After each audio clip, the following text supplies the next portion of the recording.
And we are live. Hello folks, welcome to part 19 and the finale of Justice for All of Sonadow play Ace Attorney. Joining me as per usual is my lovely girlfriend IMShadow007. Say hello, hon. Hi. And today we're going to be finishing Justice for All, like I said. Yep. So all that's left now is the final trial. I can't remember how long it is, but hopefully we'll wrap up the game, Justice for All, tonight.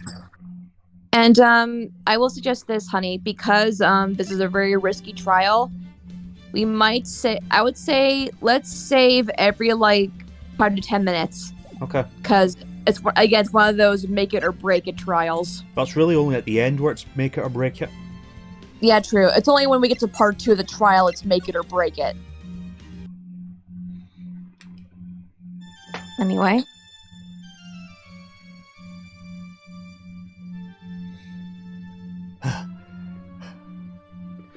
How did I get into this mess? This is familiar. That's far enough. You can't run forever. Mr. Phoenix Wright.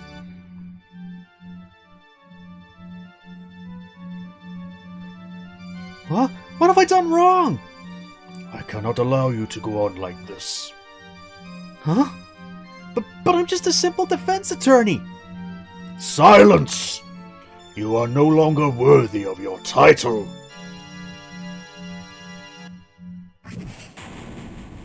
Ow.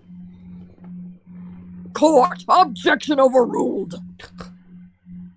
I've had this dream before, someplace, some time ago. As if this day was written into my destiny. Today, I'll stand in court as a lawyer. To prove a killer innocent.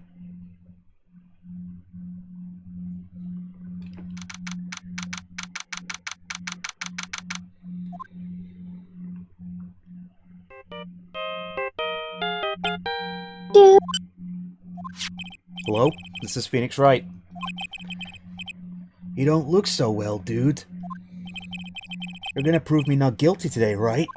Huh?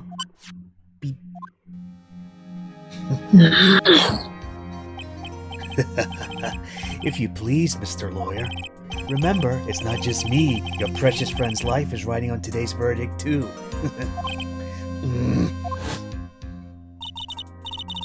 Now listen up. You better get Ungard a guilty sentence, okay?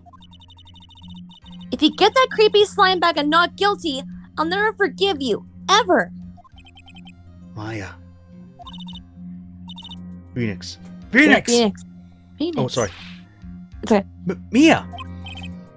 Maya! How's Maya? I don't know.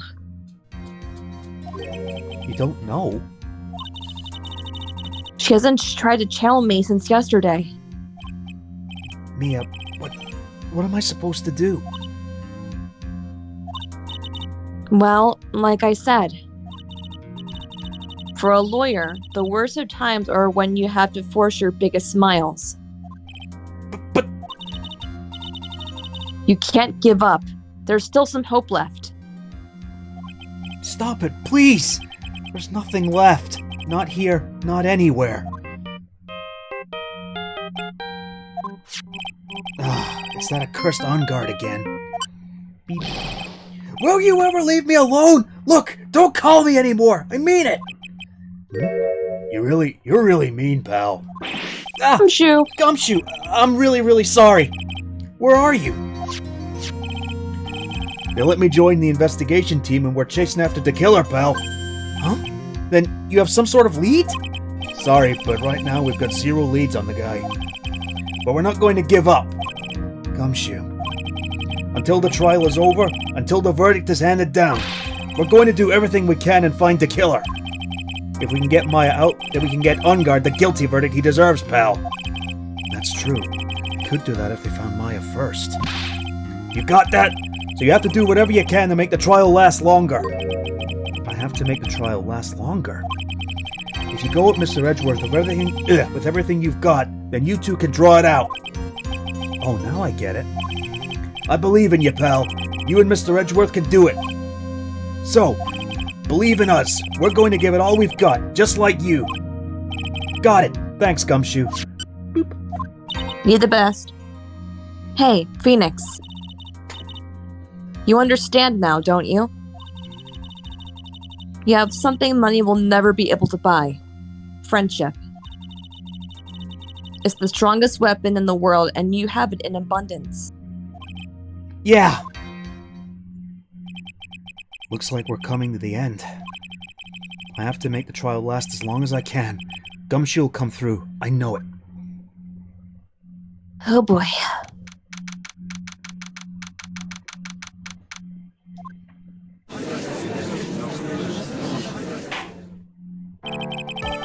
Court is now in session for the trial of Matt Ungard. The defense is ready, Your Honor.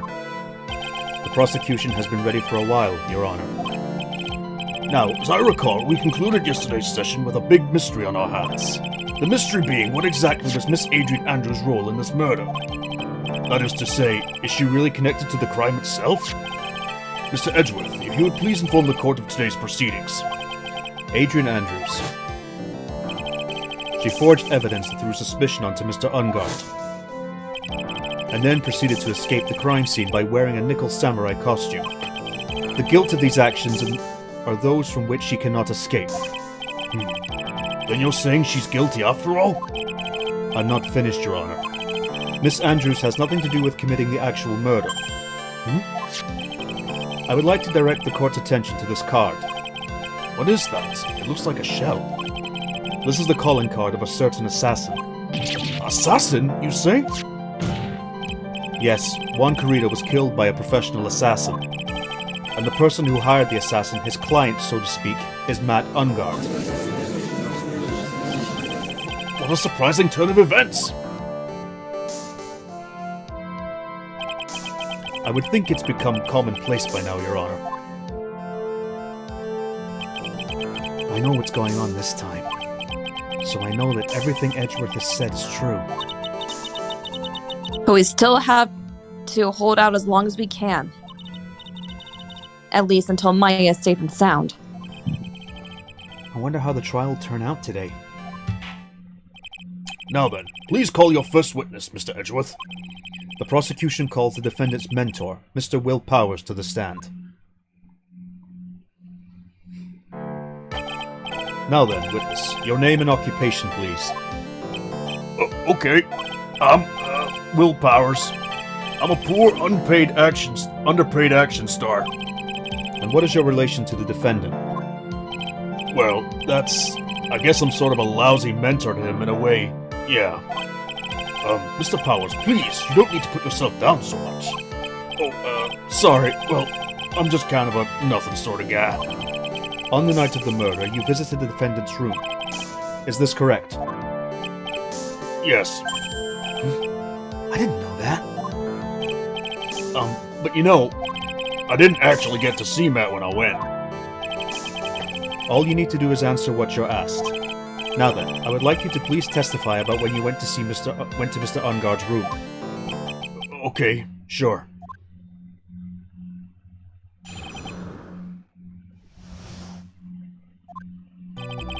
After the awards ceremony, I went by myself to Matt's room. Matt was standing there in front of the room, still in his nickel samurai costume. He was talking with someone. At first I thought it was the bellboy. I watched the two of them for a while, but then I gave up and went back. I had guests with me that night, and I couldn't make them wait for me.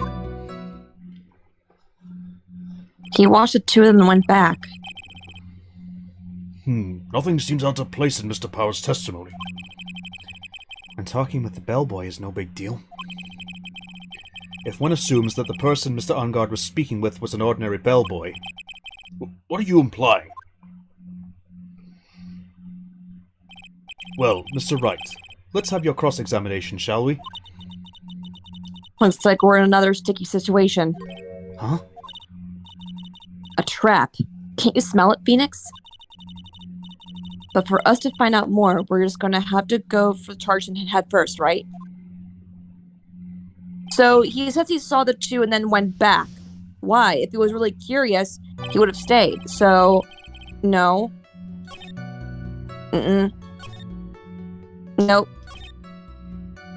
There. Press that.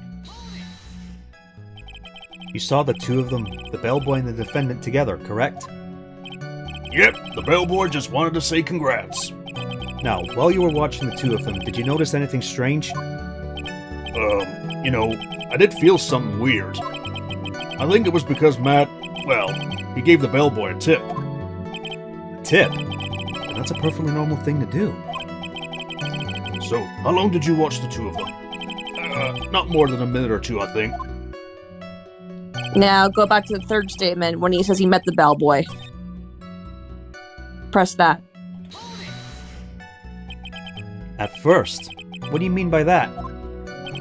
I didn't think he was a normal bellboy. And why was that? Why did I think that, Mr. Wright? How am I supposed to know? Hey, wait a second. Actually, Mr. Powers, only a few minutes ago you stated... You know, I did feel something weird. I think it was because Matt, well, he gave the bellboy a tip. Could it be that you felt something strange about the tip-giving incident itself? Ah, yeah, that's it. You really know your job. Mr. Edgeworth. Yes, Your Honor? This bellboy, he wasn't an ordinary one, was he? Perhaps we should let the witness tell us. Very well. Mr. Powers, please amend your testimony. You mean about the bellboy, right? Press.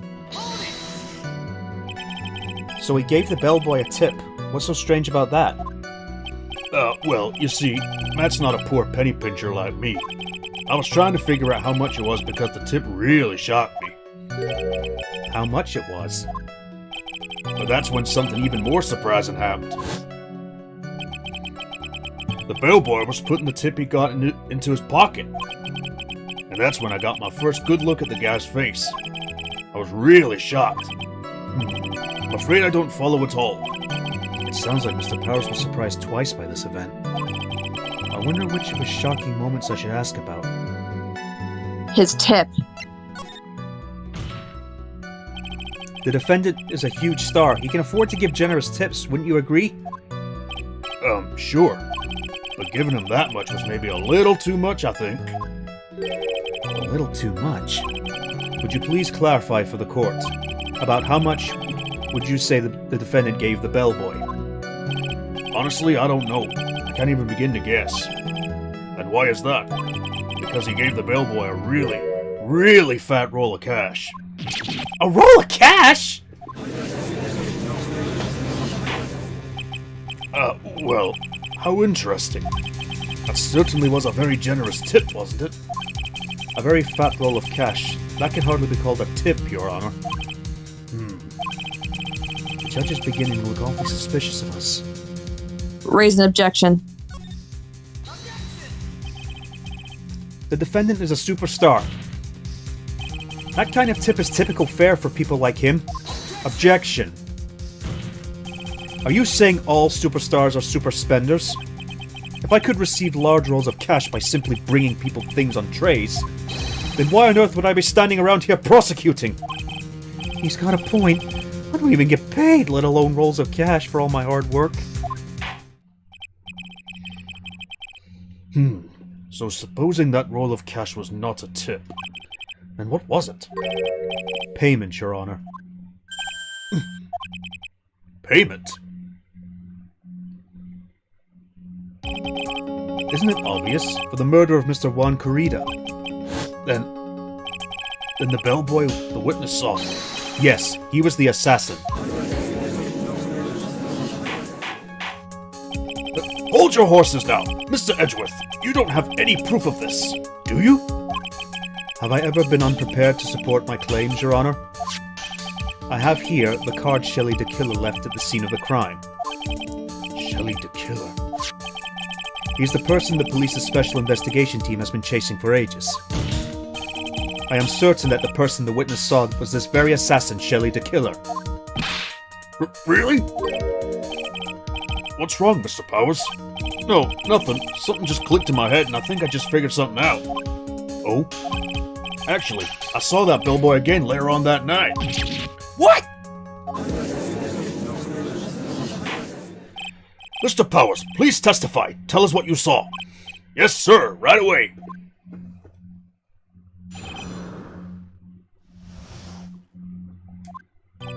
This time, I was in the hallway because I had to go to the bathroom. And that's when that bellboy I saw earlier came out of the room. Of course, when I say room, I mean Juan Corrida's room.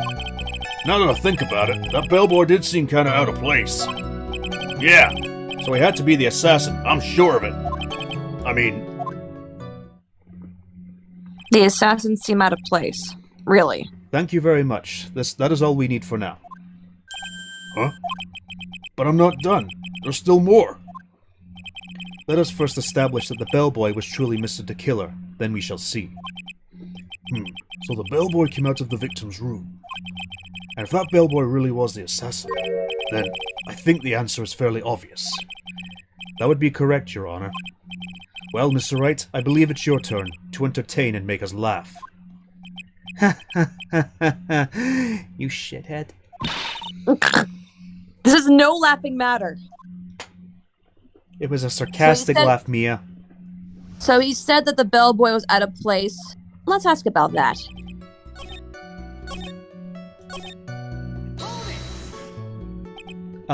So what exactly was so out of place about him? Right. Why the insipid grin? Maybe because I have no idea what damaging thing he's going to say next? Well, the bellboy was empty-handed. Empty-handed? That bellboy was one of the room service people, right? But he wasn't pushing a cart, and he wasn't holding a tray either. You'd call that a little strange too, wouldn't you? I agree, that is a bit strange, Mr. Powers. But is it really that unusual for a bellboy to be empty-handed? Well, the previous bellboy who came to court had a full tea set with him. Yeah, I know. What should I do? Should I let Powers' testimony slide, or...? Try to pull a fast one. There's nothing strange or unusual about an empty-handed bellboy. But there really is. There really isn't. Objection. This isn't grade school. If you two are done being school children... Oh, just as you said that! That's where I am, Edgeworth, sometimes. Bellboys are for... I know. Bellboys are for room service. There is no reason for them to be empty-handed. Ever. Your Honor, I ask the witness' previous statement be supplanted with this new one.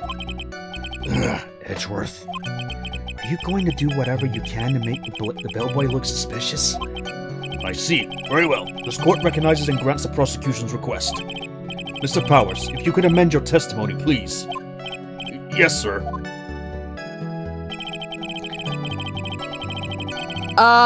The wine glass.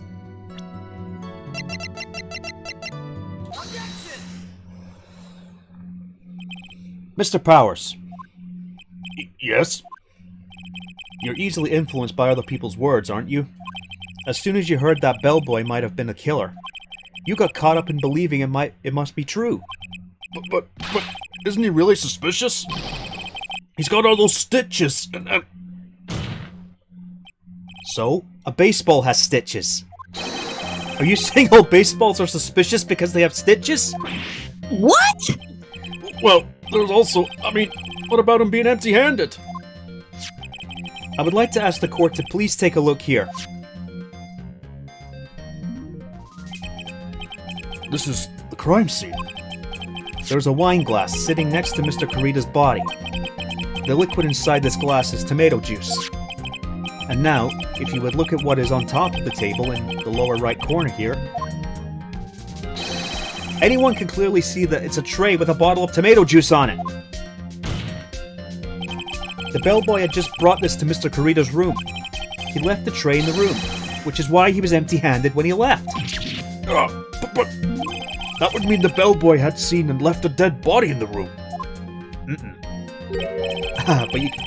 But can you prove that Mr. Kurita was already dead at the time?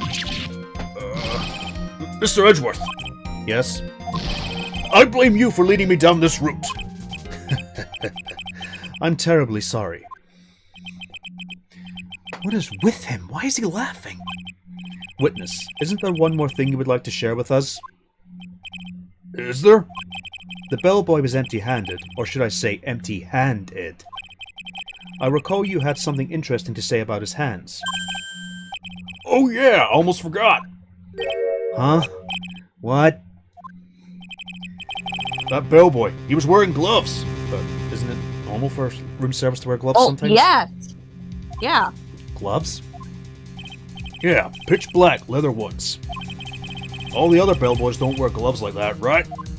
No, that's usually white. Black leather gloves. Yeah, and they're not usually made of leather, they're usually cotton. Yeah. Why didn't you mention this earlier? Sorry, it slipped my mind. Yeah. Boy, does this make this bellboy look really suspicious. Alright, gotta focus. I can't lax here. So what if he had gloves? A lot of bellboys wear gloves. Come on, Mr. Wright, that bellboy was wearing black leather ones. So, a football is made of leather.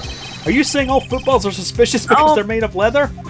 Okay, there's stalling and then there's this. You know, the thing is, sometimes lawyers do ask really stupid questions like this. I guess so. But that man, he received a large roll of cash from the defendant. And then he was seen leaving the crime scene wearing black leather gloves. I don't think that's even someone like myself can believe he was just another bellboy. Ugh. It seems that we have finally come to an understanding. Now then, witness, please continue with the rest of your testimony. The rest? Oh yes, please tell us more. Okay. When's there going to be a female character? Because I need a break. I'm sorry. After leaving Juan's room, the bellboy went and knocked on Matt's door, just like that. He gave something to the person inside the room. Then the old guy just left without even going into the room. After that, I went to the bathroom and then back to my seat.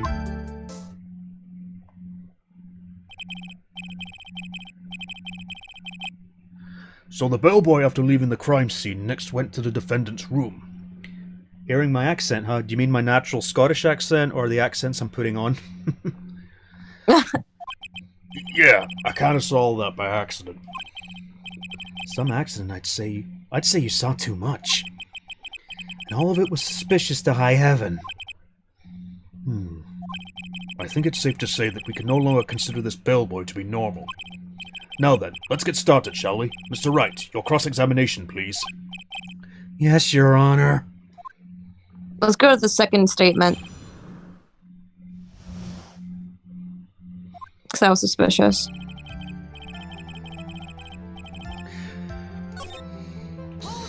What did he give? I said, hold it! Okay. That's better. What kind of statement is that? please elaborate and give us a few more details. Oh, okay. I should probably ask him only one question at a time. Ask about the person inside. So who took this something the bellboy handed off? Actually, I don't know. What do you mean?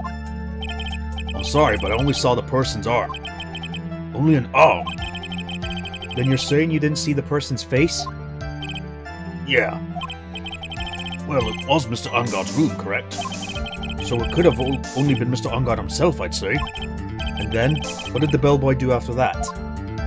Oh, so after he gave the person inside the room the thing... Press that same statement again. So go back to it, the second statement. Because we need to ask about that something.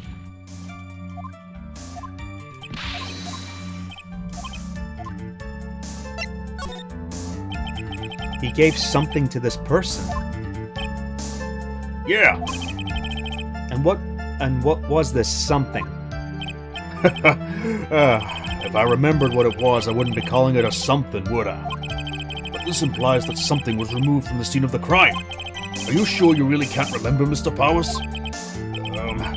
I think it was something kind of small. I would like to summarize the testimony up to this point, if you don't mind. When the bellboy left the crime scene, he immediately went to the defendant's room.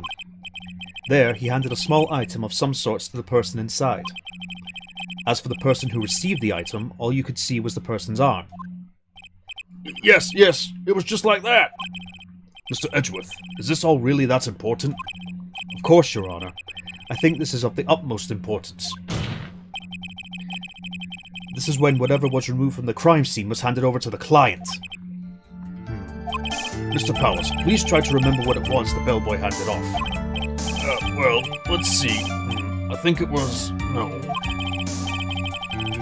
If you remember, please add it to your testimony. Yes, sir. If I saw it again, I could say for sure, but I think it was some sort of wooden statue. No, it's a figurine. It's the bear figurine.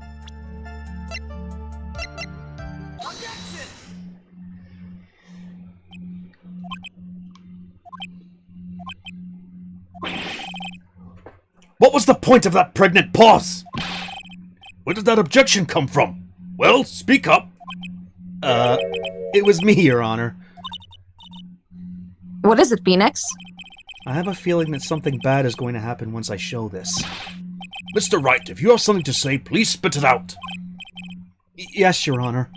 Okay, Phoenix. Deep breath. Mr. Powers, the something you saw...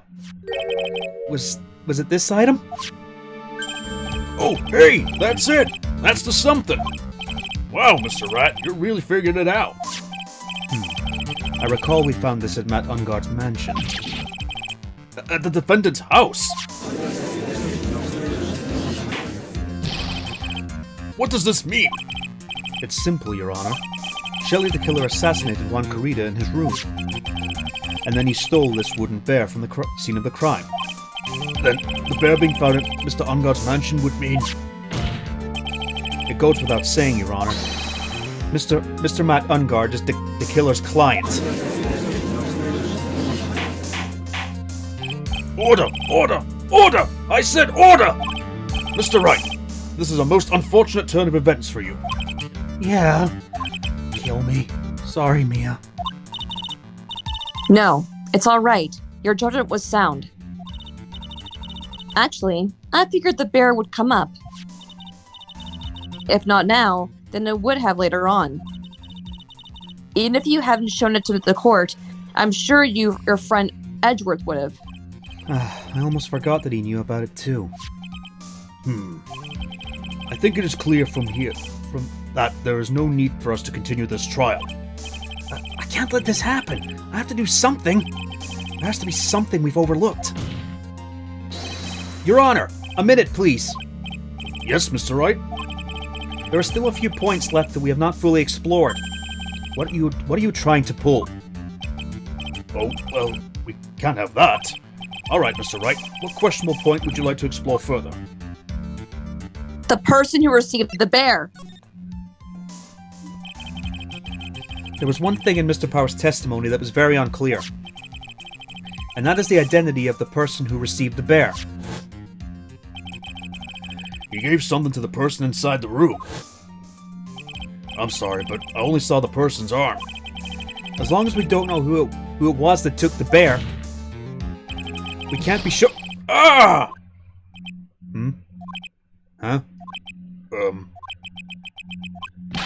What is it, Mr. Powers? If you're going to scream like that, at least give us a good reason why. Yeah, sorry. Actually, so, I remembered. I remembered who took the bear. What? Really? I mean, I only saw his arm, but the arm... It was the Nickel Samurai's arm, I swear it. You've gotta be kidding! Are you sure of that, Mr. Powers? Yeah, I'm sure it was the Nickel Samurai. Well then. Order! Order! It looks like you've dug your own grave, yet again. How many times is that today? I've lost count. So the person who took this little bear was the Nickel Samurai. And as we all know, Matt Ungard is the Nickel Samurai. Yes, but remember there were 2 Nickel Samurais that night. Thanks to the defense, we've made that all the clearer. What am I supposed to do now? Mia, help! You don't have time to act lost. You gotta find another angle to attack this from. Hurry! Now, I will bring this cross-examination to... Hold it! I need a piss! Your Honor! Again, Mr. Wright? We've already removed any and all questionable areas of this testimony. It's about time you were removed from this court, Mr. Wright. I have to find something. Even one more little point will do. There are still questions left unanswered. What are you trying to pull? Oh, well, we can't have that. Alright, Mr. Wright, what questionable point would you like to explore further? Let's see. The bear itself? I think it's fairly obvious that the bear itself is very questionable. The bear, Mr. Wright? This was found at Mr. Ungard's mansion. However, Mr. Ungard was arrested at the hotel that night, which means that since the murder occurred, he has not had a chance to go home.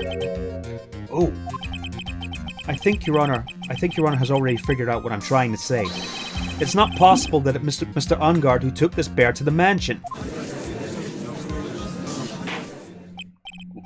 Why, that's very true. We didn't consider that point, Mr. Wright. There was no way, time-wise, for the defendant to have taken this bear home. Phew! Disaster. Oh, for fuck's sake. You haven't gotten the best of me yet, Mr. Wright. Huh? Is it the game's VA or you guys read? It's us reading it. The first Ace Attorney games don't have voice actors, apart from the little objection snippets. Yeah, the only voice acting you see was in Duel of Destinies and Spirit of Justice and the Layden versus Ace Attorney. Yeah. I remember it clear as day. I remember what you muttered to yourself at Ungard's mansion. We have this area completely surrounded. There is no way for him to escape. I can't believe it. That butler, all this time, he was the killer. The killer and Ungard were working together, so to speak. And the killer was hiding at Ungard Mansion, as his butler. What a bold move. The bear figurine was brought back to Ungard Mansion by the killer himself. When it looked like he was about to be arrested, Ungard had him do so. I assume because it would have been bad had the police found it during their investigation.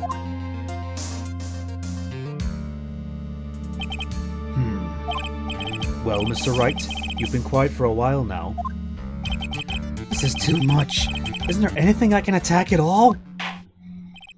I think we've heard enough. We now know why this bear figurine was at the defendant's mansion, as well as who it was that received the bear from the assassin in his room.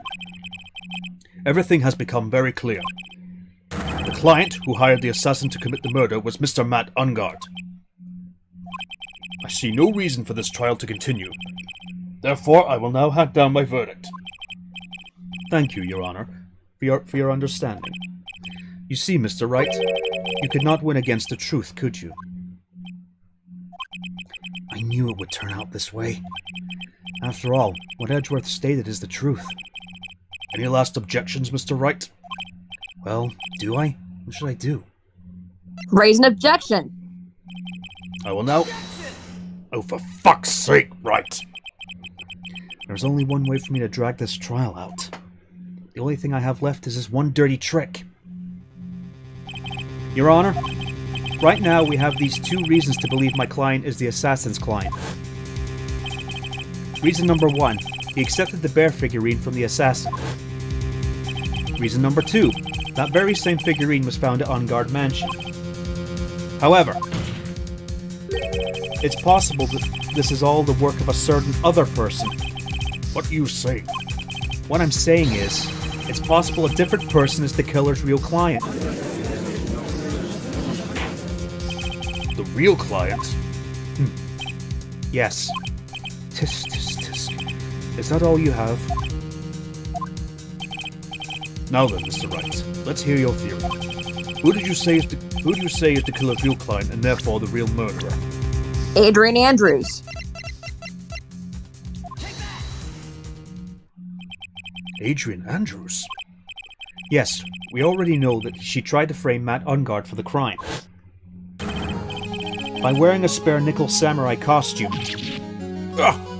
Then the nickel samurai's arm that I saw. That could have very well been Miss Andrews. But what about Mr. Ungard? If you would please recall yesterday's testimony. The defendant was taking a nap during the break period. That's right.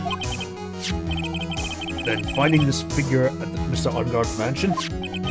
It was a well-laid trap set by Miss Andrews. Mr. Edgeworth, what is your opinion on this? I can't even begin to count the flaws in the defense's logic. Besides which, there is no evidence to support it. However, I can't fully discount this possibility either.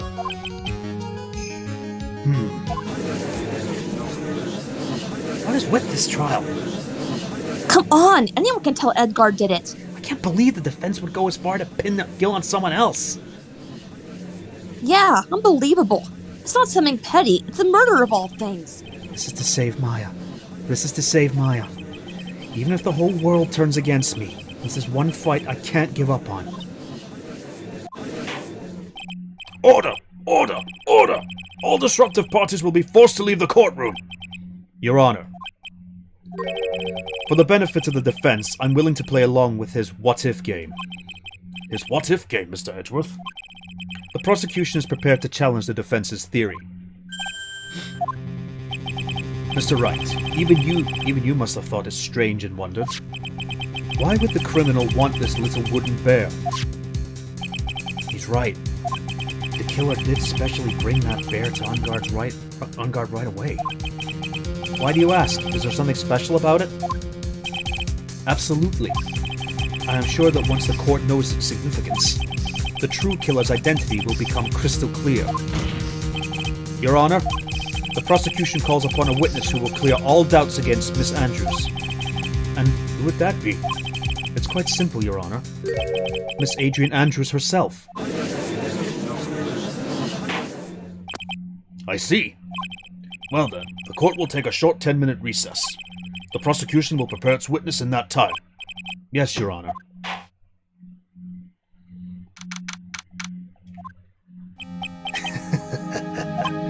Oh, I knew it was a good idea to hold her hostage, don't you agree, Mr. Lawyer? But I never thought in your desperation you'd try to pin the guilt on Adrian.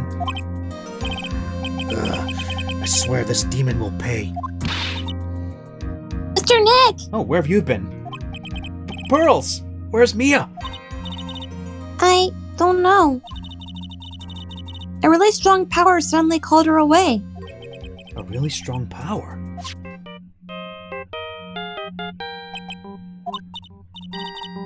Mr. Nick, your phone is... It's from Gumshoe. Beep. How's it going? Have you been hanging in there, pal? Yeah, sort of. We just barely found something to latch on to. Phew, that's good, pal. And what about you? Anything yet? Have you figured out where the killer and Maya are? We still don't have any leads, but... What? We don't have any more time! If we just had one, even a single clue would be really helpful. I was only able to come this far because I kept thinking to myself, I've got to keep the trial going until Maya's been rescued. But have I just run out of luck this time? Is all our hope for naught? Huh? A tent. A tent? I could see a circus tent. Mia! Oh. It looks like Maya was unconscious until just a few minutes ago. As soon as she woke up, she called for me. So it was Maya that called you away? She's locked in a dusty little room right now. But I could see a circus tent outside the window about 300 feet away. Gumshoe! Is there a circus in town right now? There's only one, pal. The very big circus. Maya's somewhere within a 300-foot radius of the main tent. What? Okay, hold on a sec, pal. Hey, draw a circle on that map about 300-foot radius of the main tent. Hurry! And? And? I could see a mailbox under the window, just outside. Gumshoe, there's also a mailbox. Okay, what else? What else, Mia? I'm sorry, but it was a very small window. I couldn't see anything else. It felt like I was in an old office building. Maybe the 3rd floor or so. I heard her. An old office building. Good stuff, pal. Okay, just hang in there. Just a little longer, pal. Wish us luck. Good luck. I'll call you later, so don't let your battery die, okay, pal? Mia, Maya's not hurt, right? She's in a pretty bad state, Phoenix. She's being starved. Gumshoe, please hurry.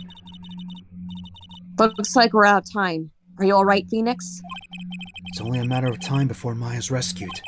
I can do this. I just have to make this trial last a little longer.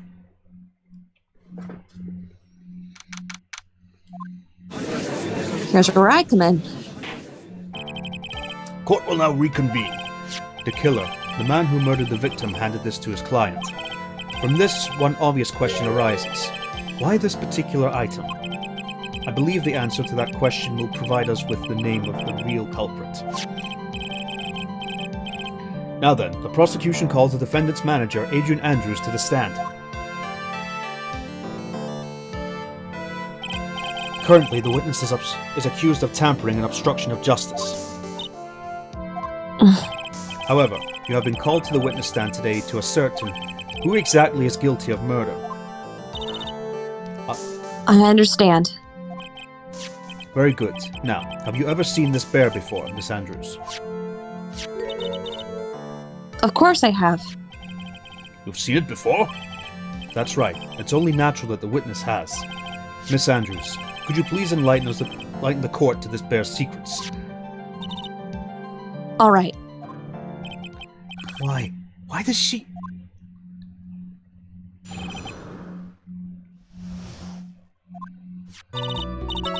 Actually, this is an elaborate puzzle. If you know the correct order, it can be taken apart one piece at a time. At its center is a small cavity with just enough room to store a small item. Because of its complexity, if you don't know the order, you can't open the bear. You really can't tell that it's a small jewelry box just by looking at it. Nothing suspicious so far. So this figurine, it's a container of sorts, is it? Yes. Looks can be deceiving, wouldn't you agree? Yes, this is superb craftsmanship. Oh, yes, I nearly forgot. You may begin your cross-examination, Mr. Wright. It looks like there really was something to that bear after all.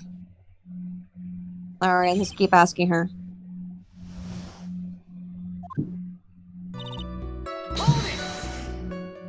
A puzzle? That's right. But it looks like an ordinary figurine. True enough. To people who don't know, I'm sure they would never guess that this was a puzzle. So what kind of puzzle is this exactly?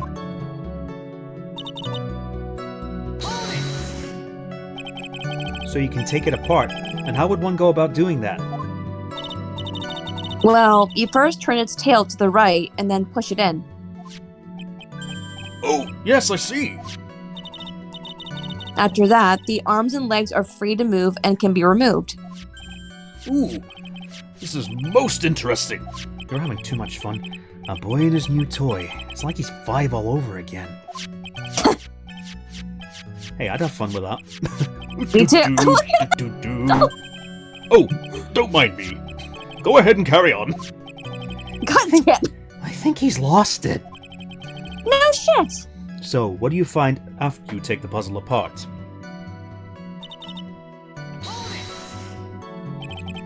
And how do you know about this? I know because I was the one who bought it. Huh? It was a souvenir from a friend when I went to Switzerland. And this was a present from you? That's right. It was a puzzle in the shape of a bear, so I thought it'd be perfect for one. A puzzle... a wooden puzzle from Switzerland? Yeah, that makes sense. I want one now. So it was a present from Miss Andrews. Witness, let's continue with your testimony. So who exactly knew how to solve this puzzle? Only the two of us, one and myself. It was a souvenir from Switzerland. So I doubt there are that many people in the same bear in this country. This looks like it can be easily broken, especially if someone wanted to get what's inside. Well, it's a toy. But it can never be the same again once it's broken.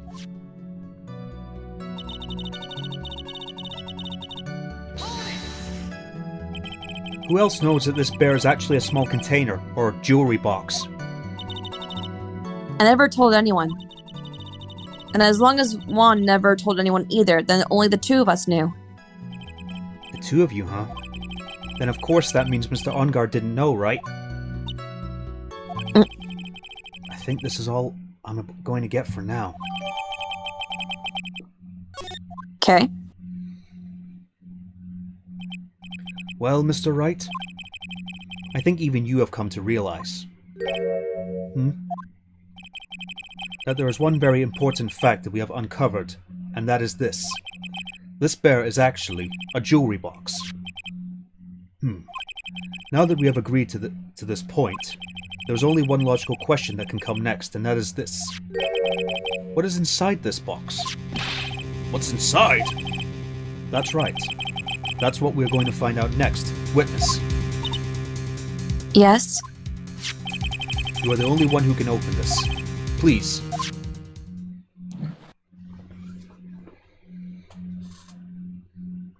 There's a painful silence hanging over the courtroom. All eyes are on Miss Andrews now as she solves the puzzle, and she takes the bear apart. Click. I've opened it.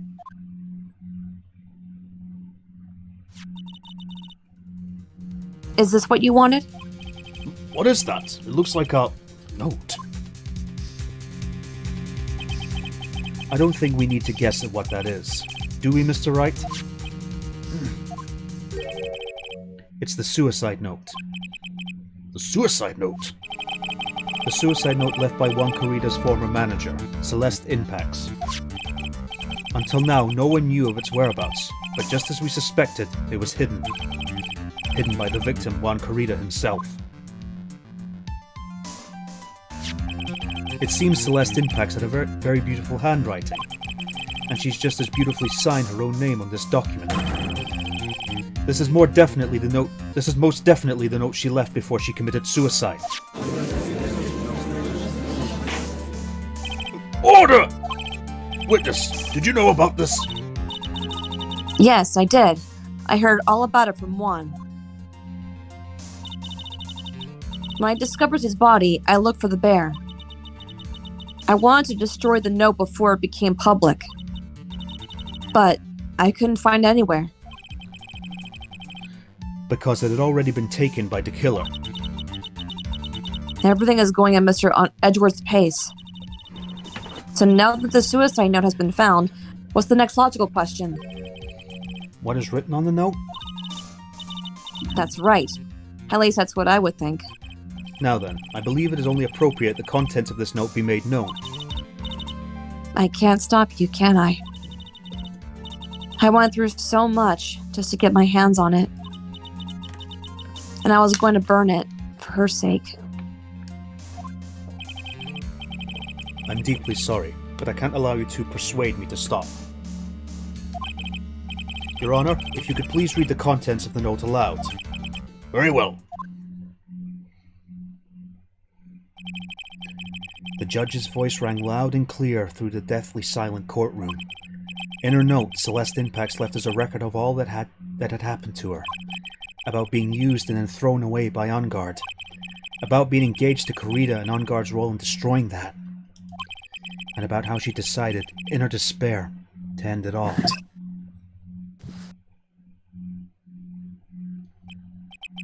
And that's all Miss Impax had to say. There is one thing I would like to say here. The prosecution has no interest in slandering Mr. Ungard. Then what? Our intention, Your Honor, is to establish a motive for murder. Isn't that correct, witness? Yes. On the night of the murder, one was going to make the contents of the note public. After the post-ceremony show, he was going to hold a press conference. My word! Matt Ungard values all else his refreshing like a spring breeze image, which is why he had to stop the note from being made public. At any cost. Thank you. It's Ungard's fault that woman killed herself! And this time, he even went so far as to kill someone to stop him from revealing that. How terrible! What a selfish person! I guess there were the slimeball lawyers out there who will defend these creeps, too. Poor Phoenix. Well, it's not Phoenix's fault. Everyone has a right to a defense. I know, but still, it's like, everyone's like now blaming Phoenix for all this. He's just doing his job. I know, it's like, guys, he's stalling! There's no room for doubt here. Mr. DeKiller's client's goal was to obtain this suicide note. And the only person who needed this note that badly is the defendant.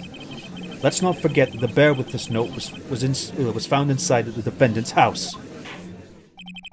It seems that we have come to the truth at last. The defendant's motives were entirely selfish. He deserves no sympathy from anyone. Am I supposed to escape from this one? Why the hesitation, Phoenix? Gumshoe hasn't called yet, so you know what you must do. I know. I have to carry on and buy him some more time. Okay, there are two deadly pieces of evidence. The figurine and the suicide note. Maybe somehow I can find a way out of this situation through one of those. The gavel's already in the judge's hand, Phoenix. Hurry, let's save. Just in case. Phoenix is defending Matt Ungard. Well, he doesn't want to, but that's his job. Yeah, like, we have no choice. The suicide note or the figurine? Which one of these should I pursue? Let's see. What should I pursue? Because it really doesn't matter, but figurine.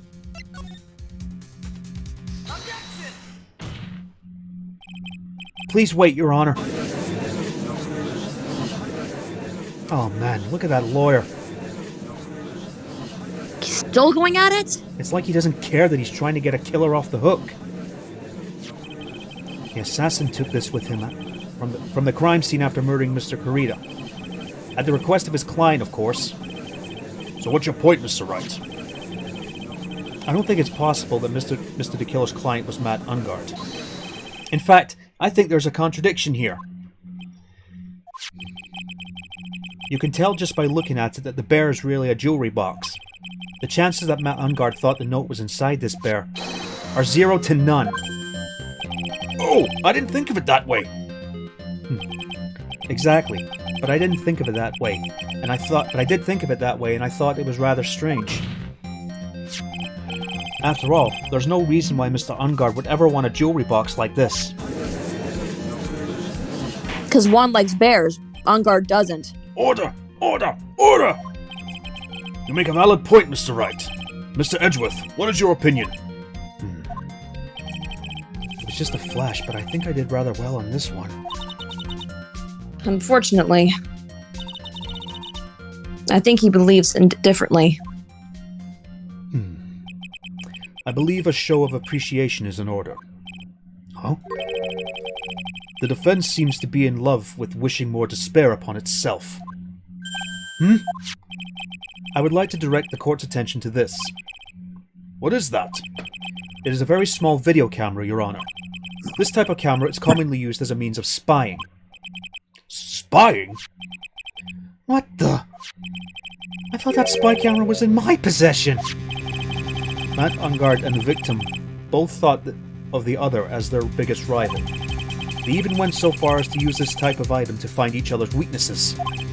And? The victim, Juan Carrera, was being spied on. His personal life was being watched by none other than Matt Ungard. Order! Order! Mr. Wright! Yes, Your Honor? You, don't tell me you knew about your client's spying activities. Well, sort of. Sort of is not an acceptable answer, Mr. Wright. I see you are confused, Mr. Wright. You're probably thinking, but I have the camera that was in the stuffed bear's eye. But this camera that I have is not the same one. Last night, I searched the victim's house on a hunch. Using this Gumshoe's bug sweeper. By the way, Mr. Wright, the defendant's fingerprints were found on this camera. Mr. Ungard's fingerprints were on there. Well, Phoenix, it looks like those cameras were hidden all over the place, huh? What am I supposed to say to that evidence? I think this is the end. It's fairly obvious that Mr. Ungard's learned of this suicide note through this. He was watching the victim all along. He got me good this time. I don't have anything to counter that. Hey, now what's that lawyer thinking? Mommy, is that man the Quebec killer guy? Shut, stop, look at him. The way he's sweating is just so nasty. Phoenix, Yes, Chief? have you figured out what you're going to do next yet? What I'm going to do next? Does running away like a frightened child work? I know it seems like Mr. Edgeworth is very close to putting a lid on this case. But, in his eagerness to prove his point, he forgot one very important thing. Well, what is it, Mia? There's a piece of evidence that he really should investigate. Something he should investigate? I would really hate to see the good prosecutor get scolded for not remembering to look into the item when we had the chance. Why are you speaking in riddles all of a sudden? Alright, I think this is time we finally understand everything. Well, Mr. Wright, you don't have any further objections, do you? What is this piece of evidence that Mia's talking about? Can I figure out what she still needs to be looked at, or should I let her go? Present evidence. I have an objection, Your Honor. Oh, for fuck's sake, Mr. Wright!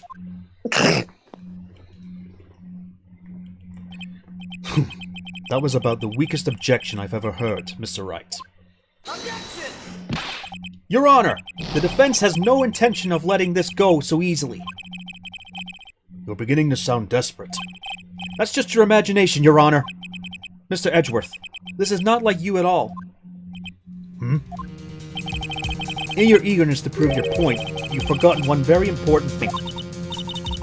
Hey, isn't that what I just said? So, you're telling me that I forgot something? You're so close, Mr. Edgeworth. But there's something you really should examine about this piece of evidence. The suicide note itself.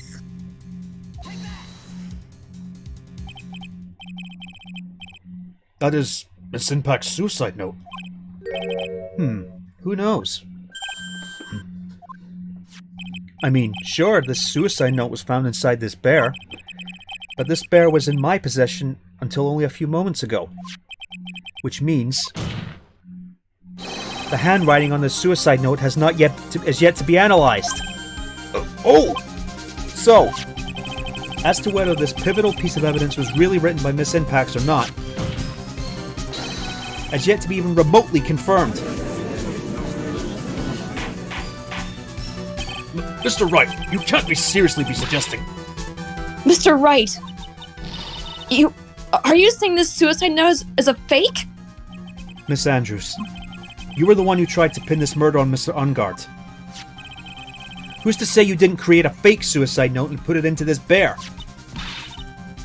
How dare you! Man, I forgot how much of a bastard Phoenix can be sometimes.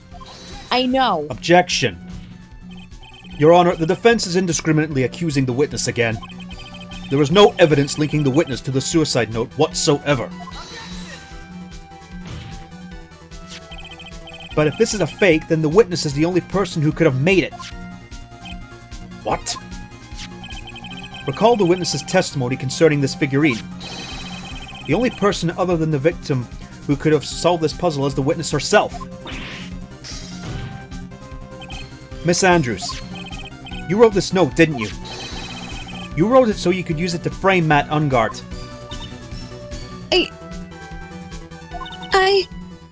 I did no such thing. Objection. Right. If you're going to pronounce the suicide note a fake, then show the court some evidence to support your theory. Mr. Edgeworth, you were the one who presented this scrap of paper as evidence. That means the burden of proof lies with you, the prosecution. That's enough! Mr. Edgeworth, can you confirm the handwriting on this suicide note? It's as the defense has stated. The handwriting is yet to be analyzed. If that's the case, it seems that yet again we have reached a point where a verdict is impossible. Impossible! That's impossible! This isn't good, Phoenix. The judge is going to carry this trial over one more day. I don't think Mile will physically be able to make it another day. I didn't want to have to do this, but I don't have a choice. I request that both the prosecution and defense further investigate. Handwriting analysis my butt! That's just the lawyer trying to buy more time! Hunt is guilty! Look, any idiot can tell you that. I think we reached the end of the line. Guilty! Guilty! Guilty! Guilty! Guilty! Guilty! Guilty! Guilty! Guilty!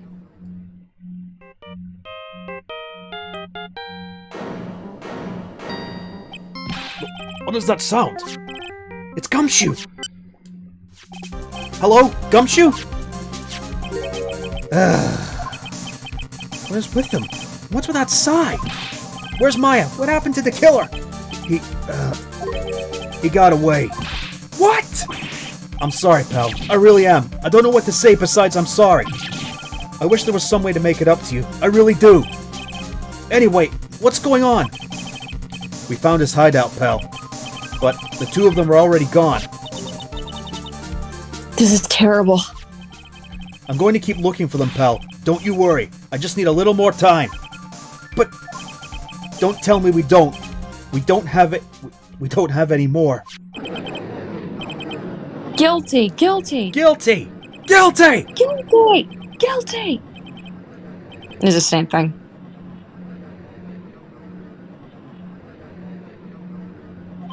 Damn. Do you hear that? They're calling for his head. Mr. Wright, I can't. For us to come this far and... Oh! What is it? Let me talk to Mr. Edgeworth. I can't do that! Mr. Wright, would you please get a hold of yourself? Yes, Your Honor. I'm about to end today's proceedings. You may take your phone calls after. Hold on, Your Honor.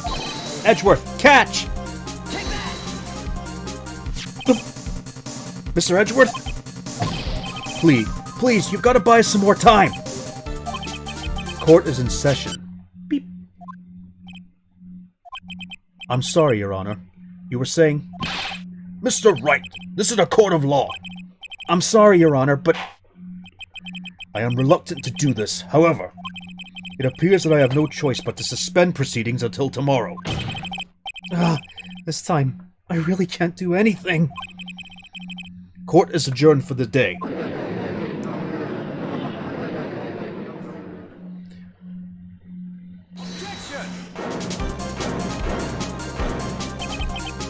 Please wait, Your Honor. Edgeworth! What is it, Mr. Edgeworth? I humbly request another 30 minutes of Your Honor's time. For what purpose? We can perform the necessary tests on this piece of evidence in that time.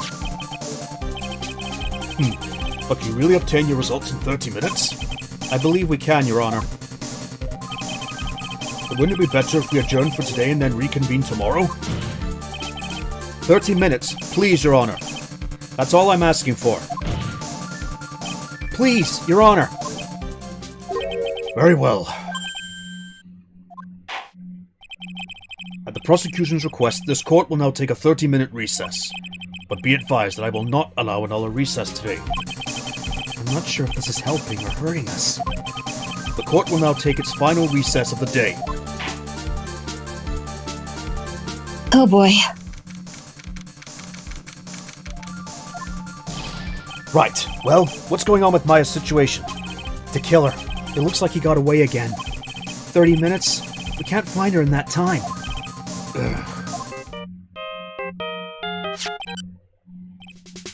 Report. Ah! Is that Mr. Edgeworth? We don't have time. Just spit it out. Right! It looks like we just missed him, sir.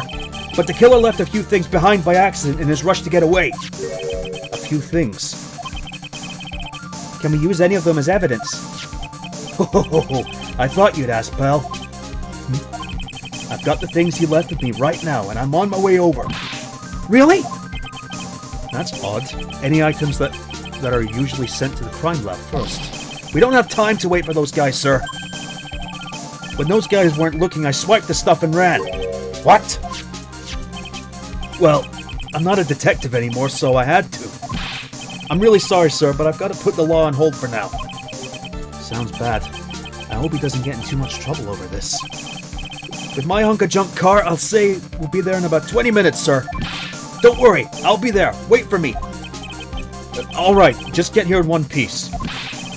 I'm on a mission, and no one can stop me now, sir. No one. I'm pulling out all the stops and running every red light. Don't do that. Well, police officers can do that. If you still got a police car, then yeah. I know. Items left by the murderer, huh? As long as it's safe to do so, that is. Yeah. Maybe there's something among them that will decisive enough to end this. Oh dear. That's just great. Hey, what's wrong? Detective Gumshoe, answer me! No one can stop me. Don't stop me now. Police drivers, no survivors. What happened? It sounded like he had an accident. I'm guessing his cell phone broke as well. Which is weird. Police usually have specialized driver training. Huh. What was he I was thinking? making a joke. I know. I was just making a joke, yeah. We've got to hurry and call for help. But we have no idea where he is. His cell phone is broken and he wasn't driving a patrol car, so no radio either. Also, if we don't get those items before they do, the police will take possession of them. No! We can't let that happen! Well, if there's a way we can find out where he is, then we stand a chance. Why? Why did Gumshoe have to get into an accident now? Is there any way to find out exactly where he is at this moment? There is a way. That's right! There is a way! What? How? I'm sure we can find out where Detective Gumshoe is through this. Von Karma. Why you bring up Franziska at a time like... Oh, I see! I'll try to get in contact with her. The chances are slim, but she's all we have. She has to save us. Franziska. Will she even want to help us? Edgeworth, what is it? I don't have any right to judge anyone ever again. I know my client is guilty. But what I'm doing now, I'm pinning the guilt onto someone totally innocent and using the evidence to do so. It might be my turn to say, Defense Attorney Phoenix Wright chooses death. Right. It doesn't suit someone like you to cry useless tears. Whether you did your job well or not, That can only be seen after the verdict has been decided. The verdict. Is Prosecutor Edgeworth here? Yes. Yes, Bailiff? There's a phone call for you, sir. They said it was extremely urgent. They're probably finished with the handwriting analysis. I have to go take this call. In the meantime, think hard about what it is you must do. Boy, That's part 1 over. we're in the home stretch.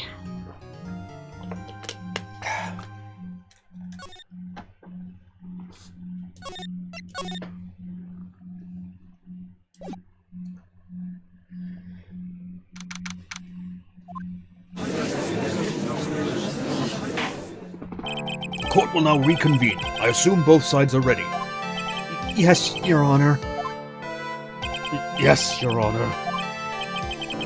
I can understand the defense acting like this. However, why do you seem distraught, Mr. Edgeworth? That is... It's nothing, Your Honor.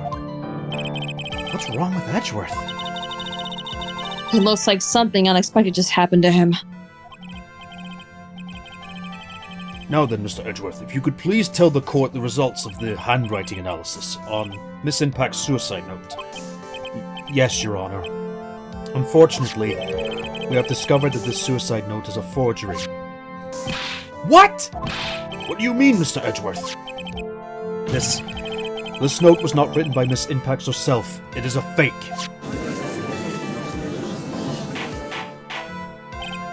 Order! Order! Order! Mr. Edgeworth, would you care to explain what's going on? If this is not written by Miss Impacts, then who wrote it? We would need more time to do a more detailed analysis. However, it appears that the handwriting matches that of the victim, Mr. Juan Corrida. Mr. Corrida? Well, well. It looks like Miss Impact never left a suicide note after all. She never wrote anything about Ungard. These two men are scum! Yes, they are. However, Your Honor, even though the suicide note is indeed a fake, Mr. Ungard could not have known that, and so the facts remain unchanged. Acting under the assumption that it was real, he had plotted to possess it. That does sound very plausible. The theory that Ungard had no idea the suicide note was fake. Something seems a little wrong with it. Present evidence. The defense believes that the theory the prosecution has stated contradicts testimony. If everything the prosecution has proven up to this point is true, then it's impossible for Mr. Ungard to not have known it was a fake. The spy camera.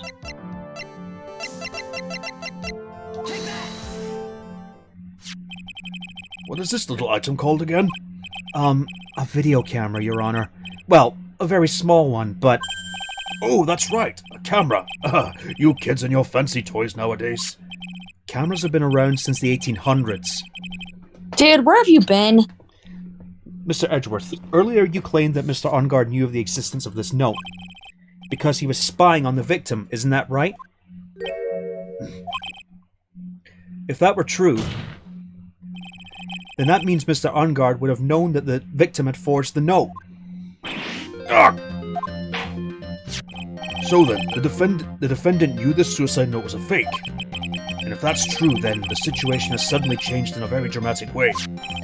Exactly, Your Honor. The prosecution's theory as to what Mr. Ungard's motive for murder was, it has suddenly disappeared into thin air. But, Your Honor, it's not as if Mr. Ungard monitored Mr. Corrida 24 hours a day.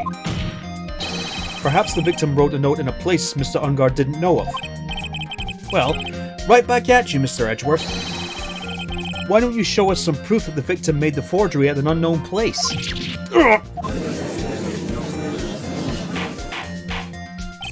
Order! Order! Order!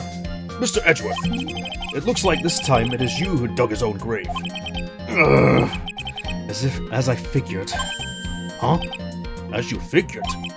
As I figured, it came down to this after all. Mr. Edgeworth, you're not making any sense. When I heard the results of the handwriting analysis, I thought this might happen. The question is, what next? What next? If the prosecution can't prove Mr. Ungard's motive through the evidence, then we must prove it from another angle. Well, I agree with you there. Your Honor, the prosecution would like to call a witness to the stand at this time. Oh, well, that's fine. However, this witness is a little unusual. Edgeworth's stuttering. It's not like him at all. Unusual? Well, what sort of witness is this person, Mr. Edgeworth? This witness is the one who's perfectly fit to answer once and for all the question of who was it that hired Shelley the killer to commit murder? That's impossible! Who in the... No such person exists that can answer this question with such certainty. Yes, Mr. Edgeworth. Who is this witness? Yes, go on. Who is it? The man himself. Mr. Shelley the Killer. Oh, Mr. the Killer. Wait! Shelley the Killer? You mean the killer? I mean the assassin? Yes, Your Honor. He's coming here to the witness stand? Well, yes, in a manner of speaking. I recognize that this is a very unusual circumstance, so I ask for your permission. Well, Mr. Wright? Yes?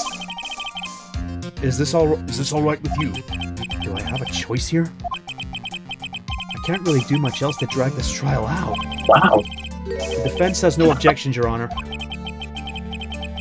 All right, if it really is all right to do this...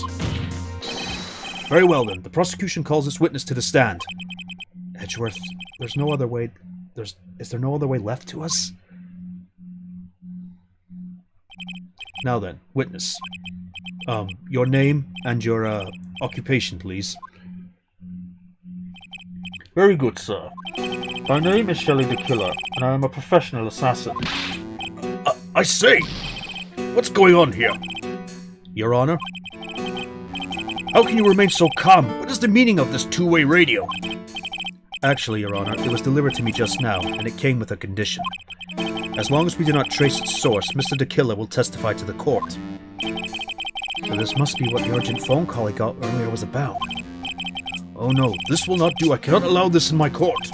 First of all, we can't even be sure this is really Mr. the Killer himself. Witness, please present some sort of proof that you are in fact Shelley the Killer. I understand. Please wait a second.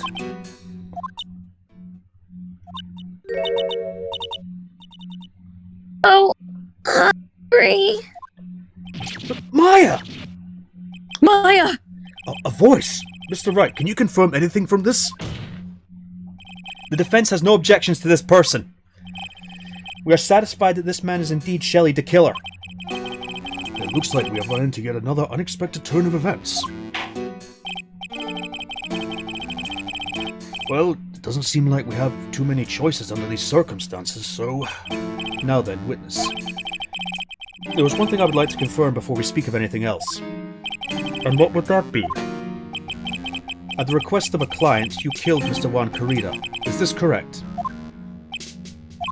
It is as you say, I did indeed kill Mr. Carrera. Now, what have you answered? Let's move on to the name of your client. Very well. This is all just a bad dream. Yes, that's it. A bad dream. Shelley the Killer. What is he going to say? I'm going to press everything in the testimony because if I remember, there's actually something really funny at this part. Really? Yeah. There is something I must first state. To an assassin, nothing is more important than the trust between a client and himself. And that is the reason I am here today on this witness stand. It is my wish that you grasp the concept before I give you the name of my client. Mr. the Killer does seem to be a very clever man. Okay, I don't know if it's this testimony, but there's one of his testimonies... I don't think it is, no. Yeah, there's one testimony where if you press a certain part, it's really funny. Nah, I don't. I checked. I don't think it's this one. I'd almost say he seems to be mocking us. While he may appear to be our enemy, Your Honor, Mr. the Killer is only stating the truth. He is no hypocrite. He's always stood by this one belief. You mean about this trust between his client and himself thing? It seems to be a level of trust beyond what people like me can comprehend. Well, Mr. Wright, are you ready to cross-examine the witness? Yes, Your Honor. There's no way to know what's coming next, so stay cool and collected, Phoenix. What do you said in the second statement? The trust between a client and an assassin. Let's press that. The trust between you and your client. I provide my services in a fast and efficient manner. In exchange, I trust that my clients are discreet about me and my identity. If too many people knew my face, it would be quite troublesome. And that is why you're testifying in this matter. This is the first time one of my clients has ever been accused of murder. I must preserve the killer name so my client can trust me. But couldn't someone stab you in the back and break your trust? It has never happened before, but if it ever did, Yes. that person wouldn't be my client for very long. They would certainly... That's enough. Please, no more. Very well. It was only a hypothetical anyway. Press that. That seems a little strange to me. I mean, you're about to tell us the name of your client? I think that would be very bad for them. It doesn't matter to me. This client has already broken the rules and acted outside their prescribed role. Their role? The person tried to implicate another of the crime in order to save themselves. And this is a trespass that cannot be forgiven. You. Who gave the right to be so high and mighty? To the gentleman who spoke just now, excuse me, but would you care to die? No, I didn't say anything. The judge had better watch himself. But go back to the second statement. Because if that were the case... What, press that again? Press. Yeah. The trust between you and your client. I provide my services in a fast and efficient manner. In exchange, I trust that my clients are discreet about me and my identity. These are the roles and duties an assassin and his client are to carry out. I'm sorry, but I was wondering about something you just said. You said that your client had already broken the rules. A person who frames another is the worst kind of human. And that's why you feel you can betray this person? I have no trust relations with a client who can't understand their assigned role. Just my luck. An assassin with a conscience. Who would have figured? Oh god. Angry John's quoting Metal Gear Solid 2 in the chat. Your role, that is, to infiltrate the fortress and make my role? Why do you keep saying that? Oh, why not? This is a type of role-playing game. Now then. Although, I was gonna say, since we are in a case, that Wright has to keep stalling and keep objecting, and then the judge just goes, "Why are you doing that?" And then I feel like this quote's in order. Your Honor, I object! And why is that, Mr. Wright? Because it's devastating to my case! Overruled. Good call! Anyway. Now then, everyone, do you think you can understand my logic? This case just keeps getting better and better. If you can't, then I'm afraid we can't proceed. Everyone understands your point, I think. Really. In that case, I believe I am prepared to disclose the information you seek. You have made it crystal clear that you value trust over all else. I believe we are ready. Excellent.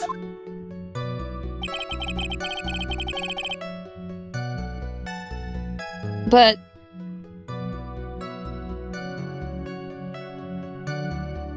Huh?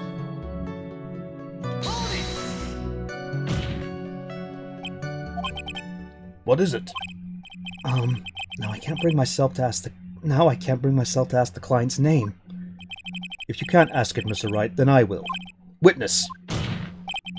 What is the name of your client who requested the murder of Mr. Juan Corrida? That person's name is...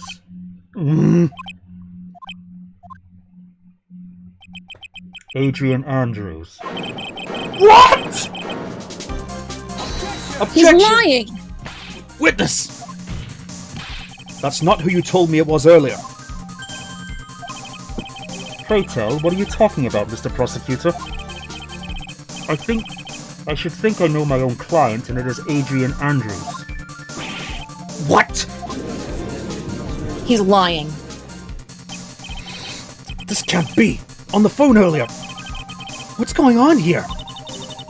My guess is that Mr. the Killer just stabbed Mr. Edwards in the back. Stabbed Edgeworth in the back? I'm sure in order to get an audience with this court, Mr. the Killer told him a different name. Matt Ungard, perhaps? I knew it.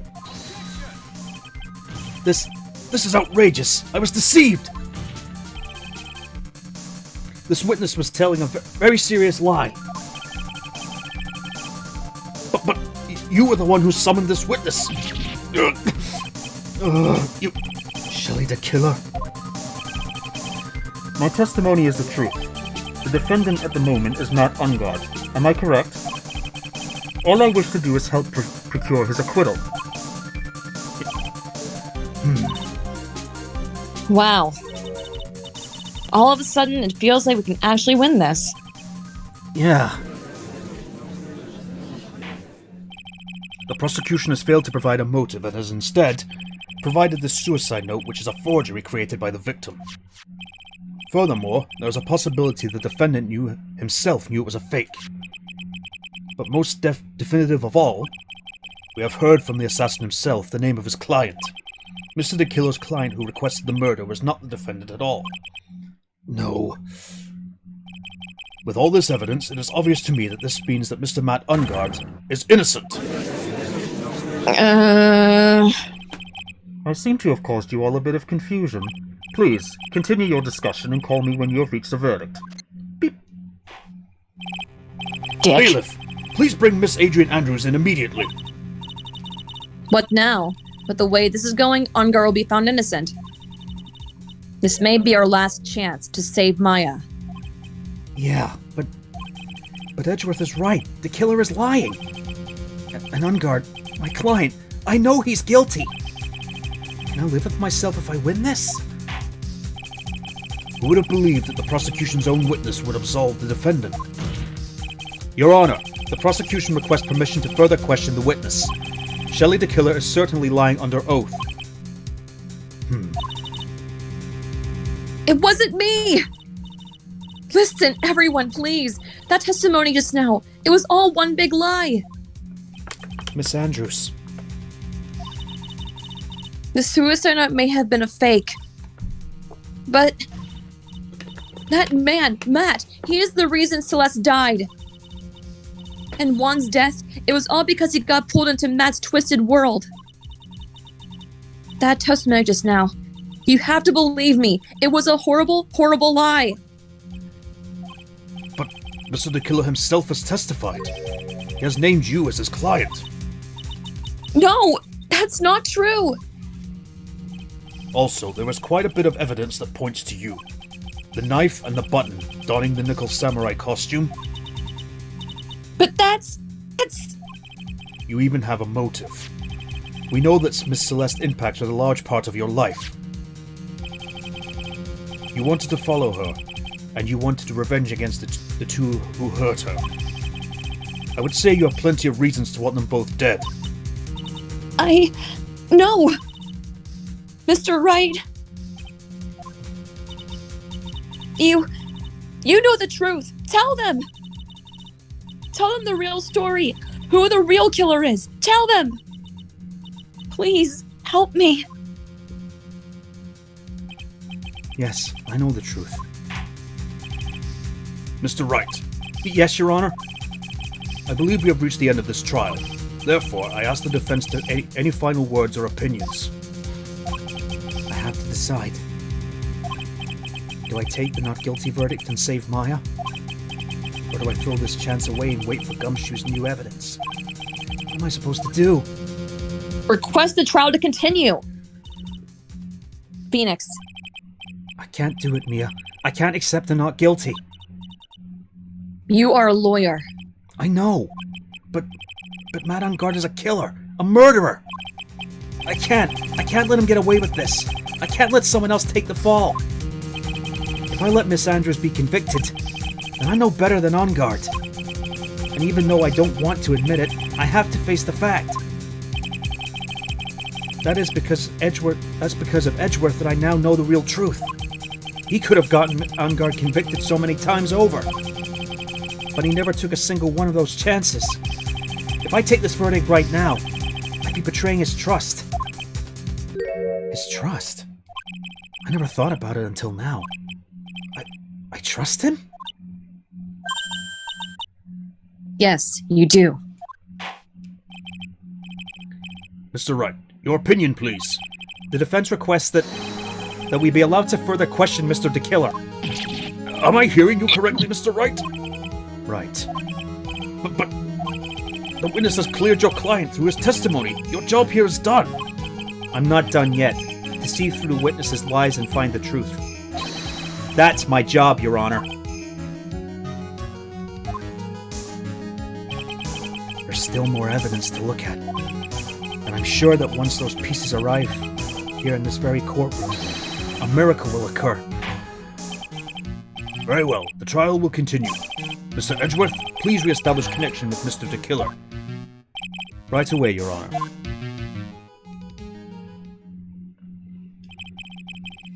Has a verdict been reached? Before that, we would like to talk with you a little more. About?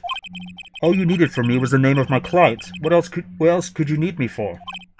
Well, actually, we would like to hear everything you know about this case. That is how things are usually done.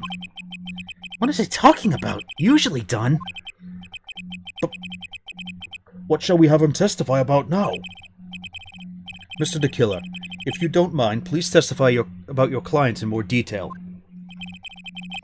You legal people and your procedures. Is it any wonder no one likes to go to court? You and me both. As I've already stated quite a few times, Adrian Andrews is my client. However, one thing I simply cannot overlook is tampering with the scene of the crime. My client did it to frame another for the crime, while pretending to be the first person to discover the body and enter the scene. Adrian Andrews already knew from the very beginning that Juan Corrida was dead. But even more appalling is the creation and planting of the knife and button. The act is what I was referring to when I said my client had broken the rules. That is a most unexpected turn of events for the, fifth time now. However, this time everything has finally been revealed. Oh, for fuck's sake. Just a second, Your Honor. Yes, Mr. Edgeworth? We still have the cross-examination to do. But you don't need to question testimony like this. Do you, Mr. Wright? Your Honor, the defense will question the witness. As if I have a choice here. Huh? Why? What this witness has said is nothing but beneficial to the defense's case. If you scrutinize the testimony, then I'll expose the lies in that oh-so-beneficial testimony, I suppose.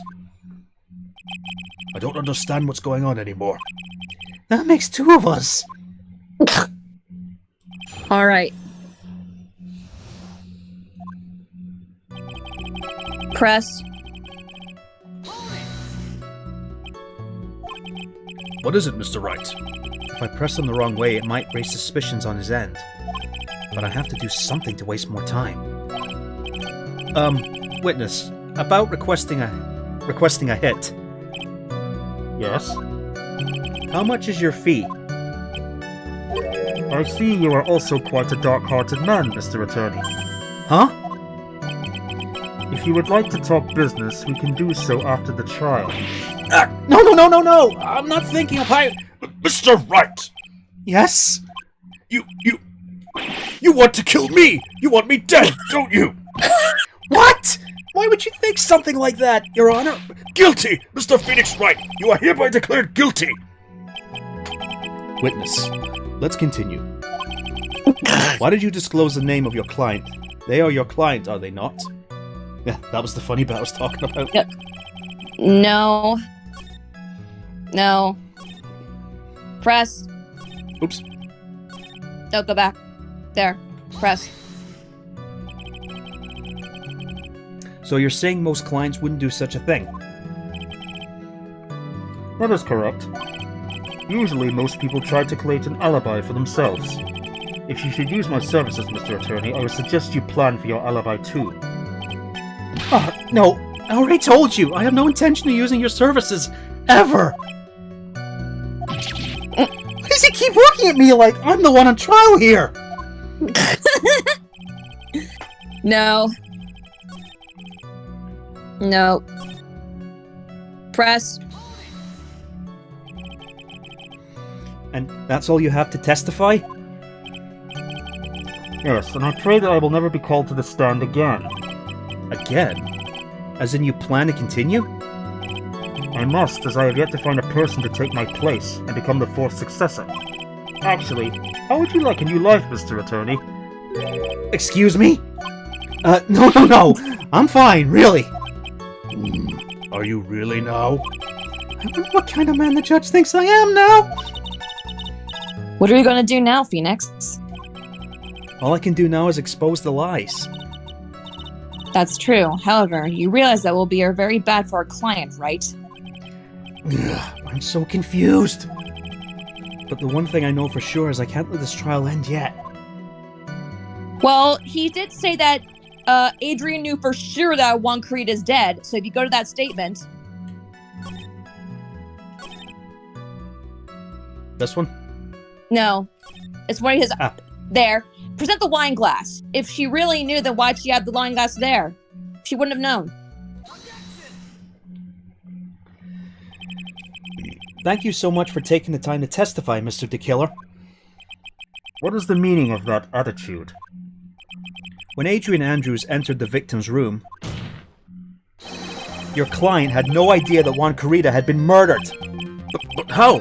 How do you know that? From this wine glass, Your Honor. The glass. Mr. the Killer's supposed client thought Mr. Corrida had only fainted, which is why this glass of tomato juice was poured for the victim. But isn't that just a part of Adrian Andrews' calculated plan? That is not possible, Your Honor. This glass bears the fingerprints of that person. Had this been planned, they would have never left their fingerprints behind. I see your point. Mr. Edgeworth, what is your opinion? Strangely enough, I had the same exact thought just now. Witness, how do you explain this strange phenomenon? Isn't it a waste of time to ask about such a minor detail? It's not a very important point anyway, correct? I'm afraid you are mistaken. If Adrian Andrews really is your client, as you claim, then your client should have had knowledge of Mr. Corrida's death.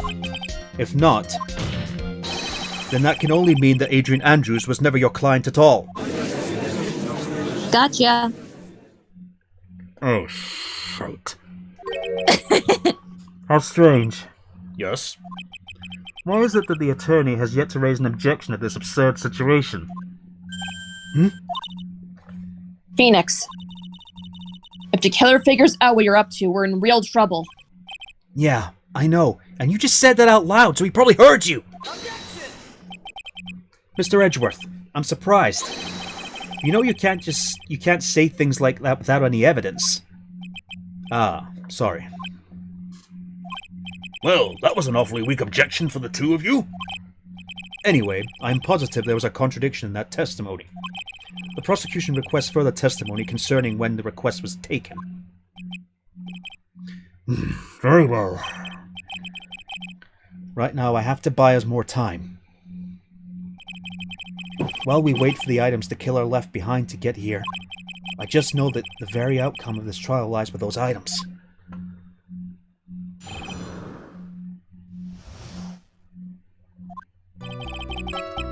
The request came to me, about a week ago. It was a request for my services on the night of the awards ceremony. We met at a certain bar to discuss and finalize a few matters. That is what occurred. I trust my memory, and I believe I have made no mistakes. Do you now? So you physically met your client, huh? That is correct, meaning one client is the first step to building trust, in my opinion. I see. Well, Mr. Wright, your cross-examination, please. You said you met your client at a bar, huh? Let's ask about that, shall we?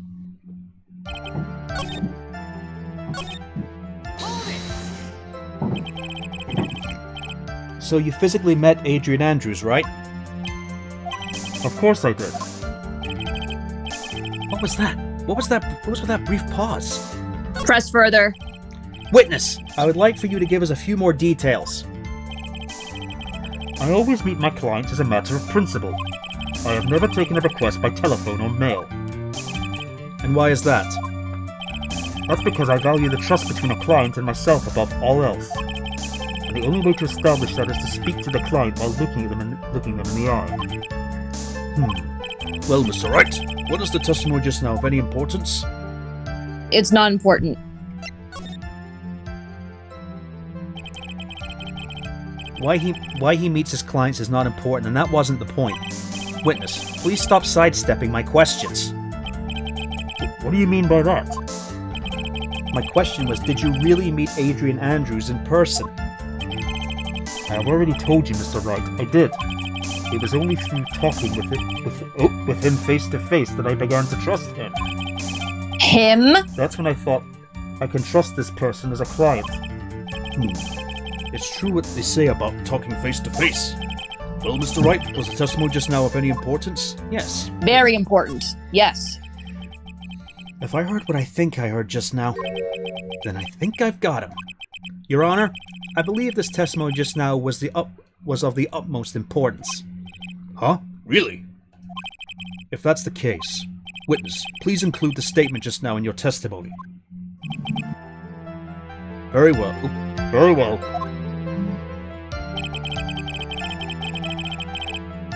Yeah, Adrian Andrews herself. No. Sorry, that was my fault. Okay.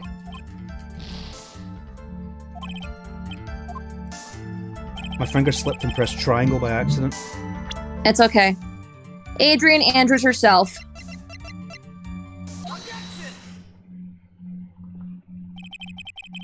I would like to go over this one more time. You met Adrian Andrews at a bar and took the request at that time. Yes, that is correct. And that's when you thought he was trustworthy. How many times must I repeat myself? Yes, that is correct. I'm sorry, but that is an impossible tale. What? Shelley the Killer. You have never met the real Adrian Andrews. Why would you say that? Because you made one very big slip-up. About her. So what is the issue? Oh! What did you say just now? About her? If you had ever met Adrian Andrews in person, one would have told you that she's a woman. Oh, blast! And Adrian is a unisex name. Yep. Order! Order in the court! Mr. Wright, what is the meaning of this? This witness has testified to the following. That he always meets face to face with his clients when taking their request. But he has never met Adrian Andrews in person. Yes, Your Honor. That is exactly the point. That means Mr. the Killer's client could not have been Miss Adrian Andrews. Sweating gears, huh? Mr. Edgeworth, I understand your logic on this one. However, why would the assassin make such a basic mistake? I believe it has to do with her name, Your Honor. Her name? Yes, Adrian Andrews is without a doubt a very androgynous name. Yes, I see. Unluckily for Mr. the Killer, the entire time he was on the stand, no one had stated Adrian Andrews' gender. So he simply picked the wrong gender to go with. What? What is going on? Are you really that dense, sir? Shelley the Killer, this court demands an explanation. I think somehow I must have mixed up the client with another. So does that mean you remember something different now? Yes, of course. Please, if you would allow me to testify once more. I know he's just going to spit out more lies. Very well, but this time, please give us the truth and nothing but the truth. So help you God. So help you God, you piece of scrap. Yes, now I remember. I took that request by mail, but you said you didn't. Yeah. There have been times where I took a job without having met my client. The request was for the murder of Juan Carrera and 2 or 3 other small things. 2 or 3 small things, huh? When I saw the name at the end of the letter, I thought my client to be a man. 2 or 3 small things, you say? So you took this job through a letter. He didn't mention anything about a letter in his earlier testimony, which means he is definitely lying. Be careful, Phoenix. If you break the assassin's testimony completely, it's over for us. I Yeah, know. just go to the third request with the 2 or 3 things. I know, I can't make him suspicious, but I think we're okay. Like we can do this. As long as he's standing there across from me. No matter how strong of a punch I throw, he'll counter it. Now then, let's begin the cross-examination. Those 2 or 3 things, that's when he stole the bear. The figurine bear. Not so present the bear. No, don't present, just press. Press first. 2 or 3 other things. Yes, And what were these other things? a few other things that have nothing to do with this case. What should I do? Should I let him slide with that? It'd be really bad if I pushed his buttons the wrong way and he got mad. Press further. Whether or not they're related to this case is for the court to decide. Mr. Attorney, Yes? everything I have said from the beginning has been nothing but beneficial to your client, which is why I wonder what is pushing you to continue with this cross-examination. Could it be that you are planning to betray your own client? That's... I smell the stench of a backstabber. And should you turn out to be one... Wait! Uh-oh, this is looking really bad. I shouldn't press my luck. Alright, I have to think. Is this worth pursuing? Press further again. Witness, this is a very important matter. Please cooperate and tell us what these other jobs your client requested were. If it is truly that important, I suppose I don't have much of a choice. The bear figurine. The bear figurine? After the assassination of the target, I was to find that figurine. I was told that this job was just as important as the actual killing. And where was that figurine? It was inside Mr. Karida's suitcase. And then, what did you do next? I handed it over to my client right away. You gave it to your client. Interesting. So that means you gave it to Andrews. This information certainly sounds important to me. Witness, please include what you just stated in your testimony. As you wish. Yeah, present the suicide note, because if you were to give it to her, she would have immediately burned it. Why do we still have the suicide note then?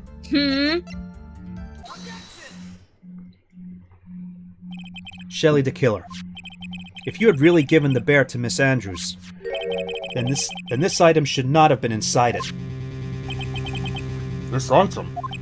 I see where you're going. Yep, that's where I'm going. Where's everyone going? Do I need to pack a suitcase? Your Honor, please think back to Miss Andrews' testimony. And I was going to burn it, for her sake. If even for a single minute this bear had actually been in Miss Andrews' hands, I'm sure she'd have taken the suicide note out and burned it. Order! Order! Order! So that's where you two were going. So by the very fact that this suicide note was still inside the bear, it tells us that your client didn't know how to disassemble the puzzle. Which means? It means, Your Honor, that it's impossible for Adrian Andrews to be the client. Oh, bollocks! Order! Order! Order! Mr. Phoenix, right. I'm sure I mentioned this before. However, I hate traitors above all else. I think your cross-examination has clearly demonstrated something to me. You must wish to break your end of our agreement. No, that's not... That's enough. If that is your intention, there is only one thing for me to do. Wait, please! Gentlemen, ladies, please excuse me. I have a matter that I must attend to. No! Please! Not that! Please wait! Mr. Attorney, bring this trial to a speedy end, and I may stay my hand. Otherwise... What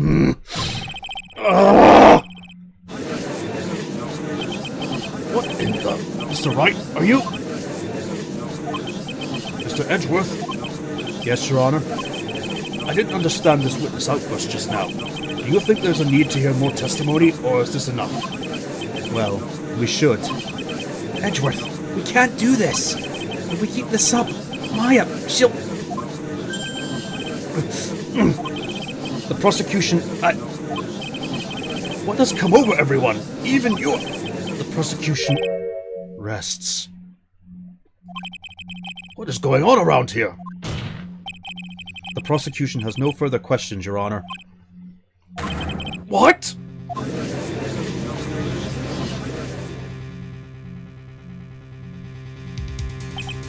Well, I never thought I'd see the day. This is a most unusual situation.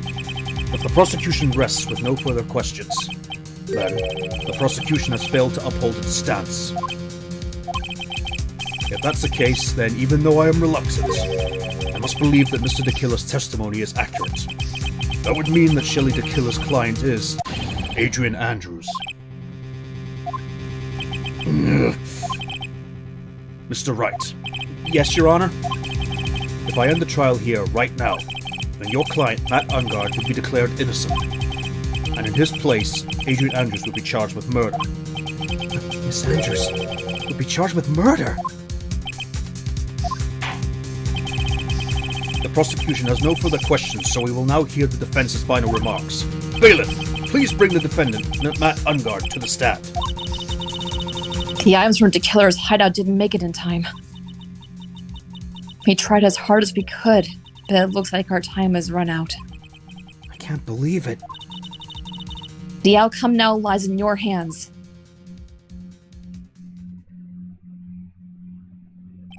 Dude, did the old guy finally decide?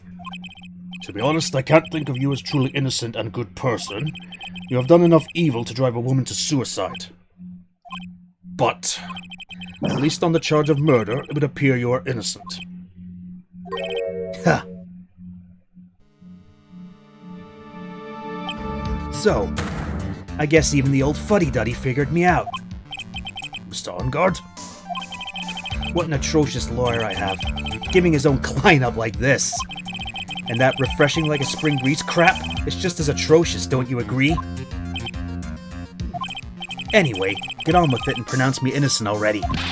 Right, Mr. Lawyer? Should I side with justice, or should I save Maya's life? You better get Ungard a guilty sentence, okay? But if I did that, Maya will die. But if I say he's innocent, then Miss Andrews will be charged as the murderer. Do I say he's guilty or not guilty? Either choice I make, someone's life is going to end. It all hinges on what I choose. Now then, Mr. Wright, let's hear the defense's final statement on this matter. If the person who hired the assassin was Adrian Andrews, then your client, Mr. Matt Ungard, is innocent. There's no need to ask, old man. After all, my lawyer's going to say what I want, aren't you? Right. I can't do this, but I have to decide something. I can't count on the evidence to help me anymore. I have to listen to my heart. My client, Matt Ungard, is... Guilty!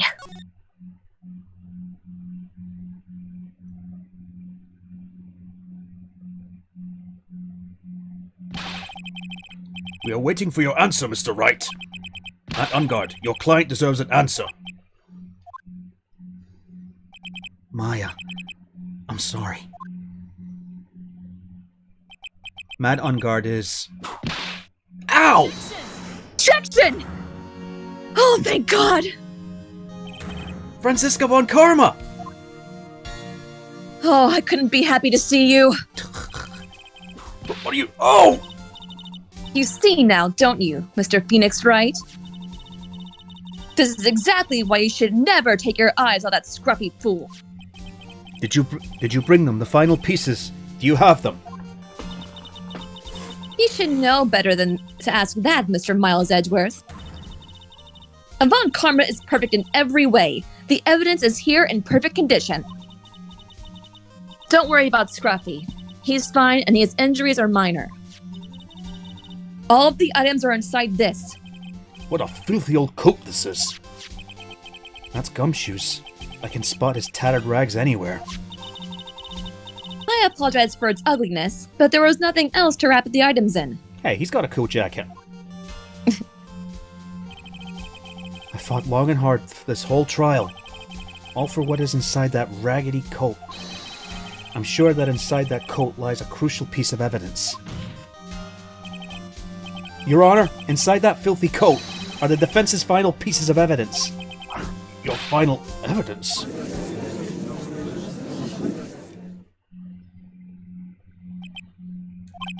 This trial is already over. All that remains is for me to hand down my verdict. I do not believe that any evidence presented now would change the outcome of this trial. What? Objection! Your Honor, it is our duty to examine every piece of evidence down to the last. I request that Miss Von Karma be allowed to present these pieces of evidence. I suppose you are right, Mr. Edgeworth. I grant permission to do so. However, this one obvious rule applies here. If these items do not bring up any new points, then they will not be accepted by this court. Now, Miss Von Karma, if you please. These pieces of evidence are items left by the killer during his escape from the police. He must have been in quite a rush. Yes, Your Honor. The killer left 3 pieces of evidence. Somewhere among the evidence we're about to see, there will be something that will turn this whole situation around. And I know what it is. I'm sure of it. Me too. That is all we can hope for. The first item is a pistol. It's a Luger. Does the killer's pistol have anything to do with this case? No.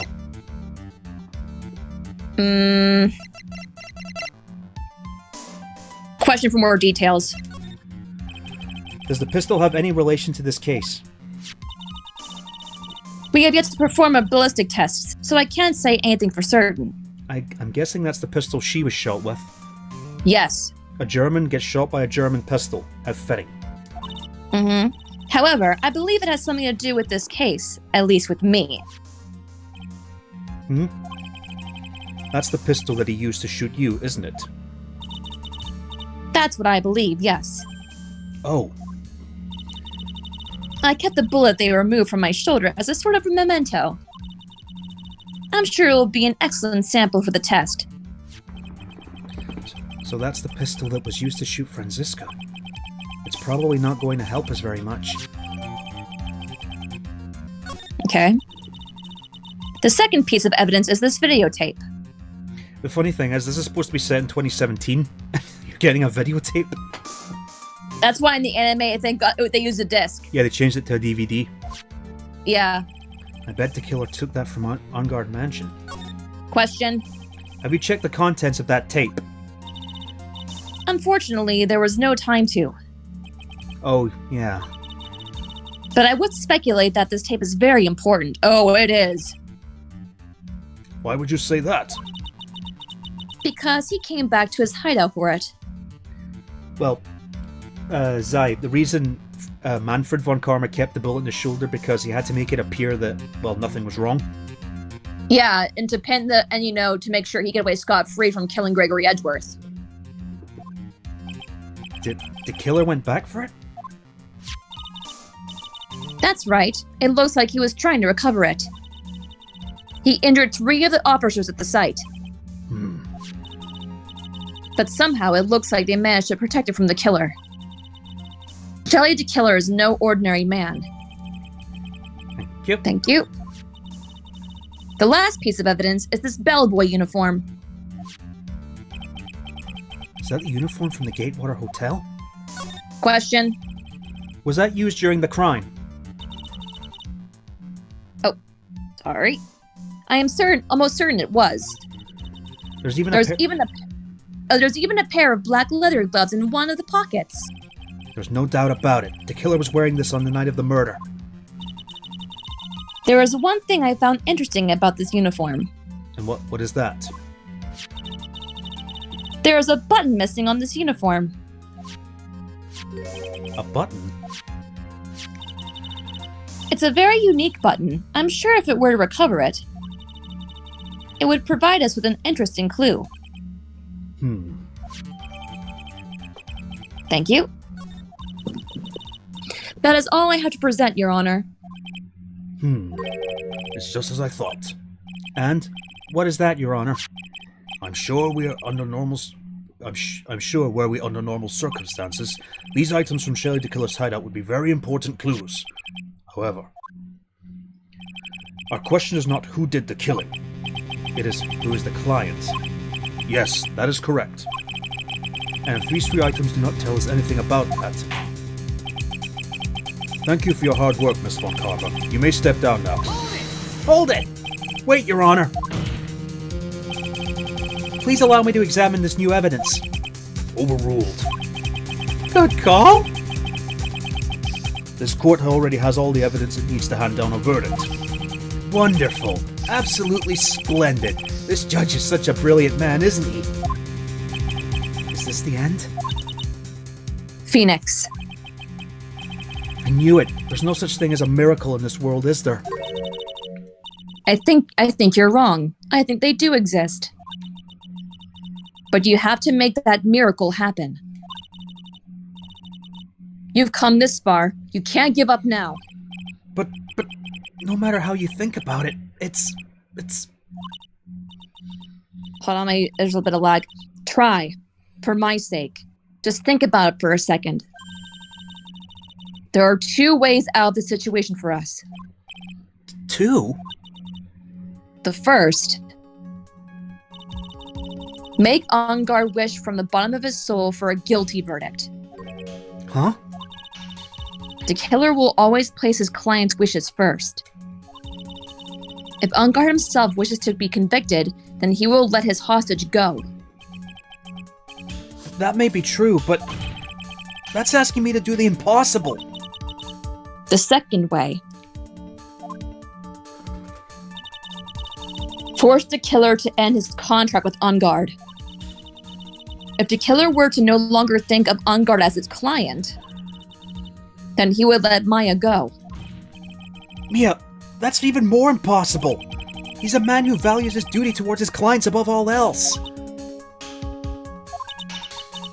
I know both of these seem like impossible feats at first. But if you could make either one happen, it would truly be a miracle.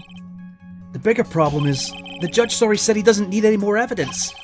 The pieces he was just shown, he's not accepting them. Phoenix. Think things through from the other side. Isn't that what has always worked for us? The other side? Wait, does she mean... You mean, to turn things around? Phoenix, the judge says he doesn't need the evidence. If that's the case, then who does need it? The person who needs the evidence. The defense, prosecution, and the judge. We have all seen the pieces of evidence. And that is how we have come to know the truth. But there is one person who has yet to see them all. And that person does not know the truth. That truth, it may be what will bring about the miracle in the end. Let's save just in case.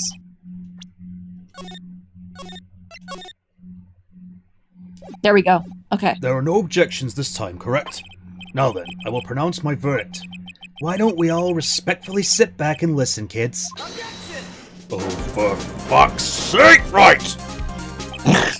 I have already told you, Mr. Wright. The court does not need any more evidence. I'm not saying that it's us that needs the evidence, Your Honor. Then, you want to show the evidence to that person? Yes, Your Honor. Please, Your Honor. Mr. Wright, for you to ask with such passion, I will grant you one chance. One chance? Please show your evidence to who you think is the right person. Shelley the Killer. Shelley. That's impossible to turn the situation around in one try. One try. That is all I will permit. I have to try to remember everything that has happened up to this point. Think, Phoenix, think! There must be a way to save Maya while taking Ungard down at the same time.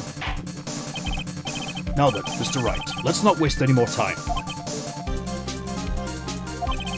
Who would you like to show the evidence to? Shelley the Killer. I see. And now, tell the court with one piece of evidence you would like to show this person. The videotape.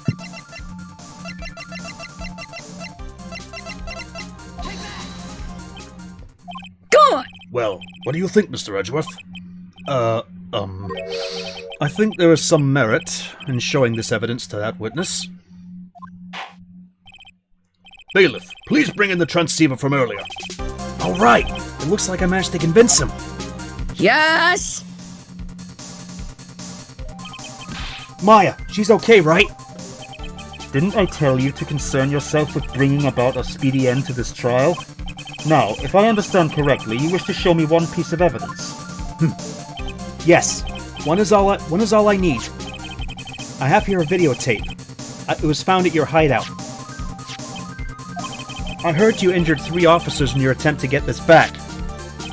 That was most regrettable. However, it was an order from my client. I was told to protect that videotape. I thought so. I'm afraid I seem to have failed in that regard. Do you know the contents of this tape? I was sternly told by my client not to watch it, Why? so I have absolutely no idea. Actually, you're on this tape. Me?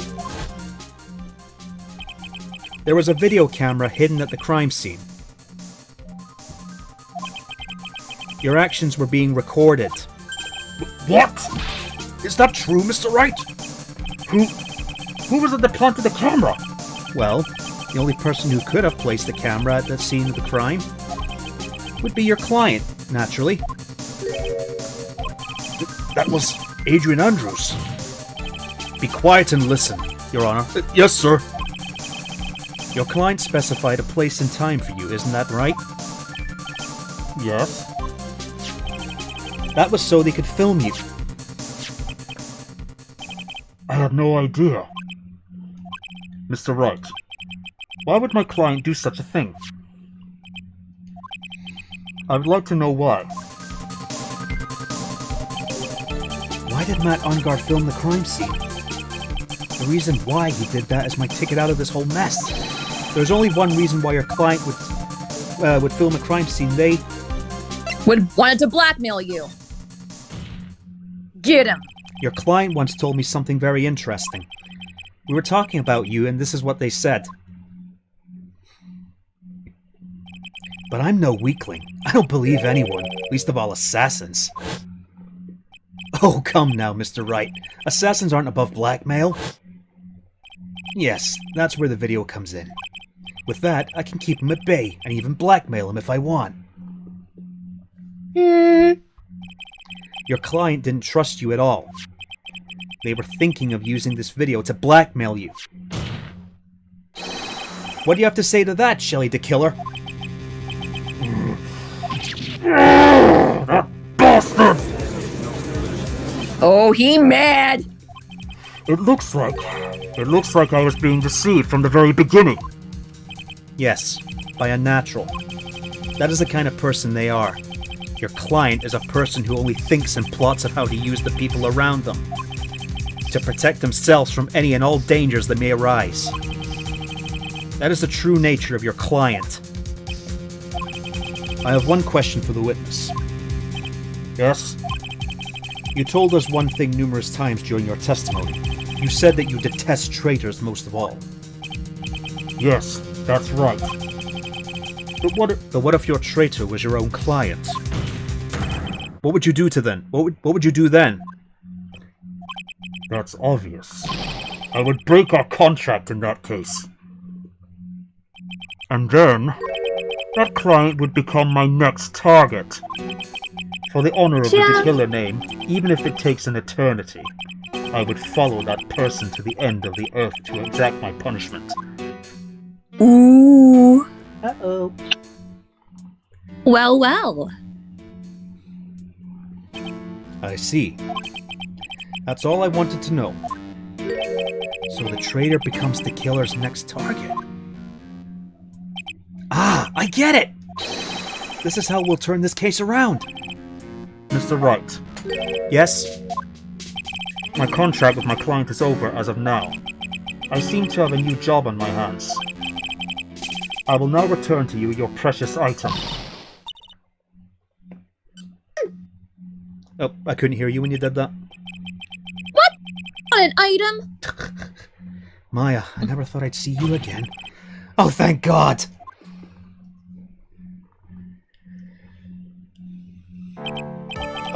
This trial appears to have come to its conclusion. However, I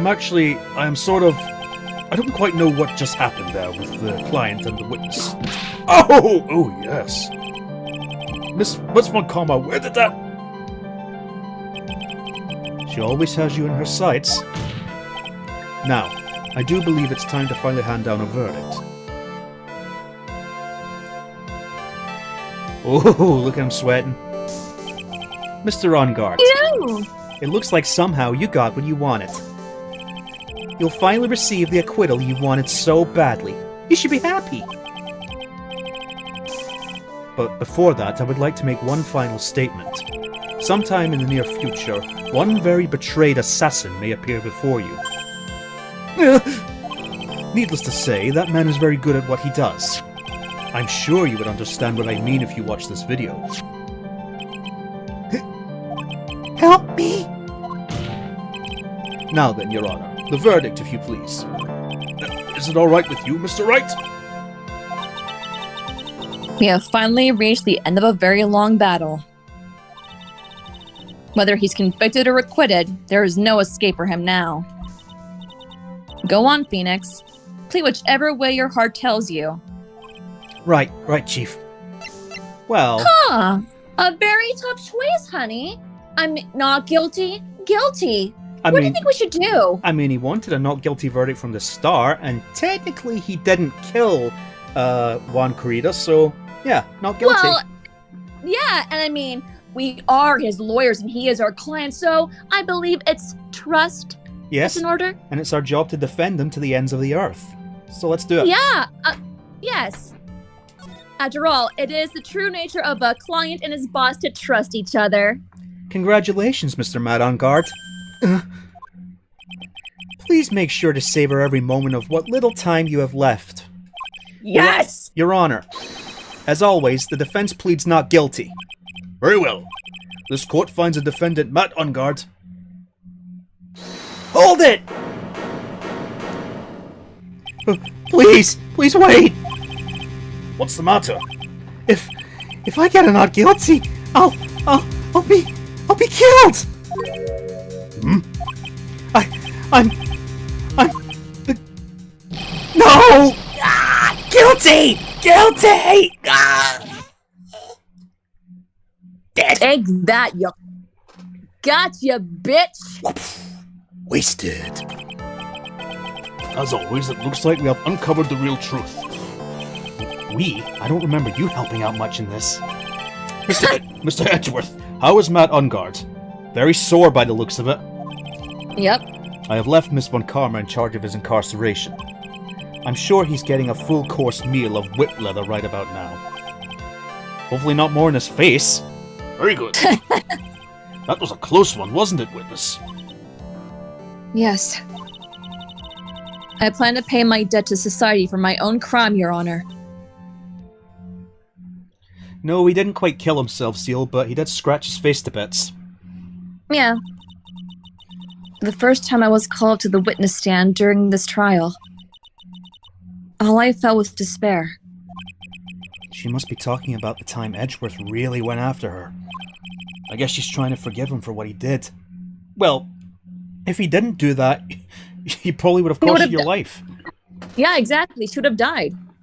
I mean, one thing I noticed before is that people were calling out Edgeworth for being a cold-hearted bastard, but no one seemed to call out Phoenix for doing the same thing because he's the quote-unquote good guy.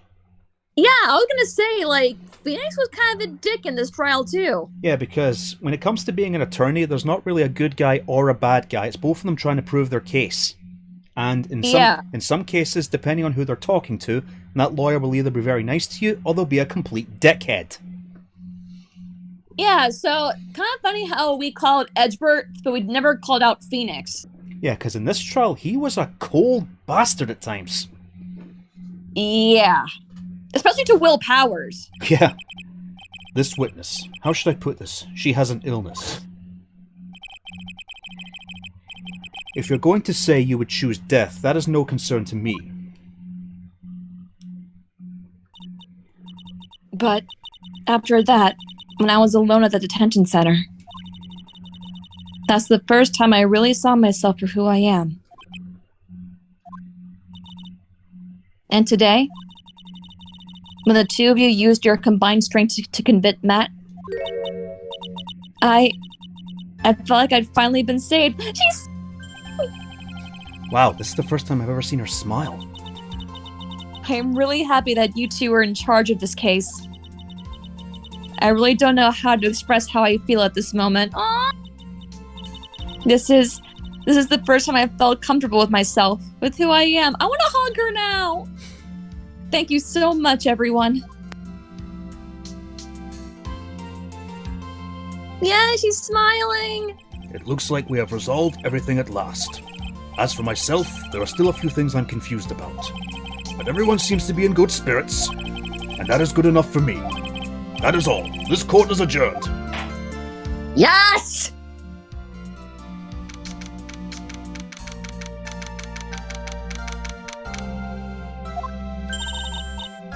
You were great out there, Phoenix. What I did out there was right, wasn't it? This is the first time you've not gotten your client off. You got him a guilty verdict this time. But you have to look past all that to what's really important. You now realize that there is something more than just getting a not guilty, right? Yes, Well, I understand now. I was also going to say this too. Realistically, and to his character arc, Phoenix would choose the guilty verdict. But, in actuality, but if we're doing realism here, he would have to choose not guilty, because if he were to change his original plea from not guilty to guilty, that would be a mistrial, and that would give Matt a chance to get out free. And Phoenix knew that if Matt was convicted, get a not guilty, he wouldn't confess. So the only way to get the truth out of Matt was to say that he did it by, threatening Matt with Shelly to kill her if he were to say not guilty. Yeah. So we had to say not guilty. Hell, saying not guilty was canon in the anime. Yep. So. Have I heard of Turnabout Storm? Yes, I have. I've watched it several times. Same here. And in fact, I actually had a very tiny role in it. Yeah, he played the bailiff. In part 4, I was the bailiff. Yep. Yes, I understand now. Phoenix, think back for a second. Think to the moments before Miss Von Kammer arrived with the final pieces of evidence. Think about the incredible decision you had to make. Now then, Mr. Wright, let's hear the defense's final statements on this matter. Okay, Matt Ungard is a see you next Tuesday. Done. I can't count on the evidence to help me anymore. I have to listen to my heart. Should I side with justice? Or should I save Maya's life? My client, Matt Ungard, is... a dick. a prick. An asshole. Is he guilty? He's a walloper, as you would say in Glasgow. Is he guilty or is he not guilty? Those were your choices then. And your answer? Your answer spoke to what being a lawyer means to you. And So I mean a bastard. So a bastard. Okay, that makes sense. there's actually a third option in Scotland. It's been part of Scottish law for centuries. It's called a not proven.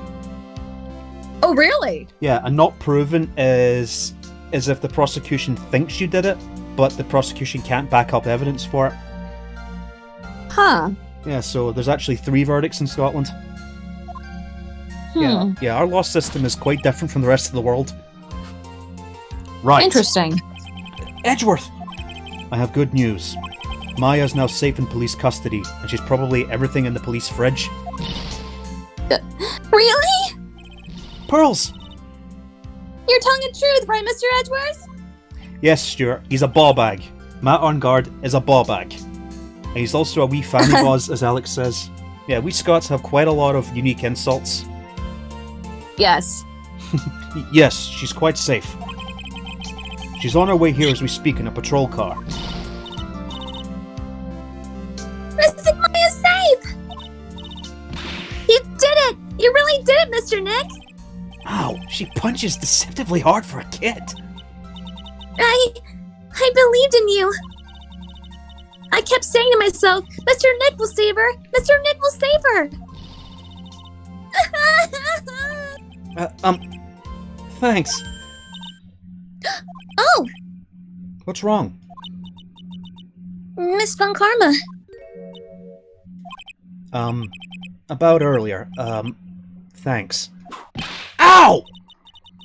Why are you still smiling, Mr. Phoenix Wright? You lost. And? Your perfect win record has now been crushed. And yet, you're still happy?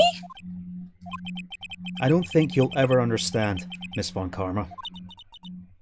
How dare you? Don't worry. She may in time after all. I was like that myself until a year ago. Edgeworth. For my own personal victories, and for guilty verdicts. I used every dirty trick in the book, so to win my record my win record remained spotless. But a man appeared and stood fast against that selfish me. I forgot him in my usual manner and tasted my first defeat. I fought him in my usual manner and tasted my first defeat. I felt like I had lost everything because of that. And then it was my turn to sit in the defendant's chair. And I was saved by that person I called my enemy. I couldn't forgive myself for all that had happened. So I left the prosecutor's office. And I left that note. Prosecutor Miles Edgeworth chooses death. As well you should have. A prosecutor who has shamed himself with a defeat should crawl into a hole and die. But that was not what happened. After I left the prosecutor's office, I finally came to realize something. And it was that moment of clarity that everything began to change. What foolish nonsense! We prosecutors use anything we can to attack the defendant. But every time we did so, no matter how desperate the situation, instead of giving up like most people, that man would hold strong with his undying faith. And then, before I knew it, I began to trust in that man as well. What? You trusted your enemy? It doesn't matter how many underhanded tricks a person uses. The truth will always find a way to make itself known. The only thing we can do is fight with the knowledge we hold and everything we have. Erasing the paradoxes one by one. It's never easy. We claw and scratch for every inch. But we will always eventually reach that one single truth. This I promise you. Truth. Yes, the reason why prosecutors and defense attorneys exist. But I'm sure you knew that already, didn't you, right? That's why you couldn't forgive me, this man who went into hiding. Isn't that right? This man who only had his sights set on victory, who ran away into the night.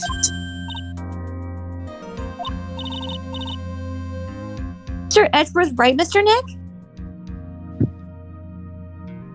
You really let me down. When you disappeared, I felt betrayed.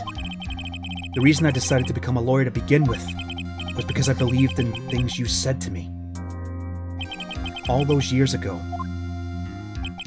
And you betrayed your own words. That's why, 1 year ago, I made up my mind. I decided that Miles Edgeworth I knew had died. At least, that's what I told myself. You're pathetic fool. Miss Von Karma? I don't want to hear the wretched whimpering of a disgraced loser. A Von Karma is someone who is destined to be perfect. Miles Edgeworth, you are no longer worthy. You are no longer worthy of being a Von Karma. And neither am I. It's over. It's all over. Franziska threw something on the ground just now. This is an electromagnetic receiver. Isn't that the thing she used to track Detective Gumshoe? I'll return this to the precinct later. There's something else. Whip? Can you say that again? You lagged. Isn't that Miss Von Karma's whip? I'll never set foot in another courtroom again. I'm sure that's what she's saying by this action. You should keep this right. Okay. I'm certainly not giving it to the judge. Okay. You do that again? Okay, for some reason it doesn't pick you up when you shout. You still there? Nick? There. Fuck me. Maya! Maya! Yeah.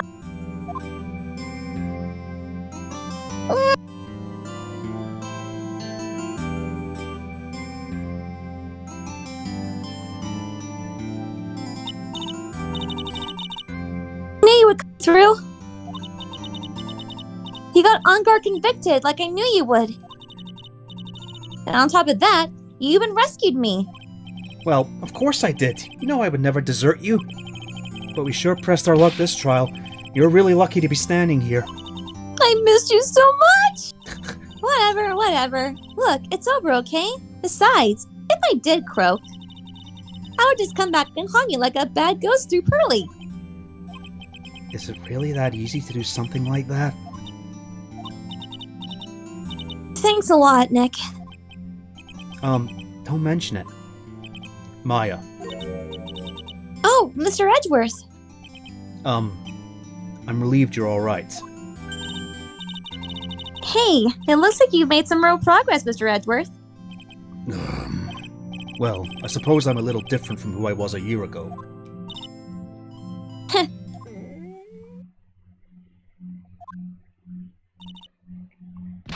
Right.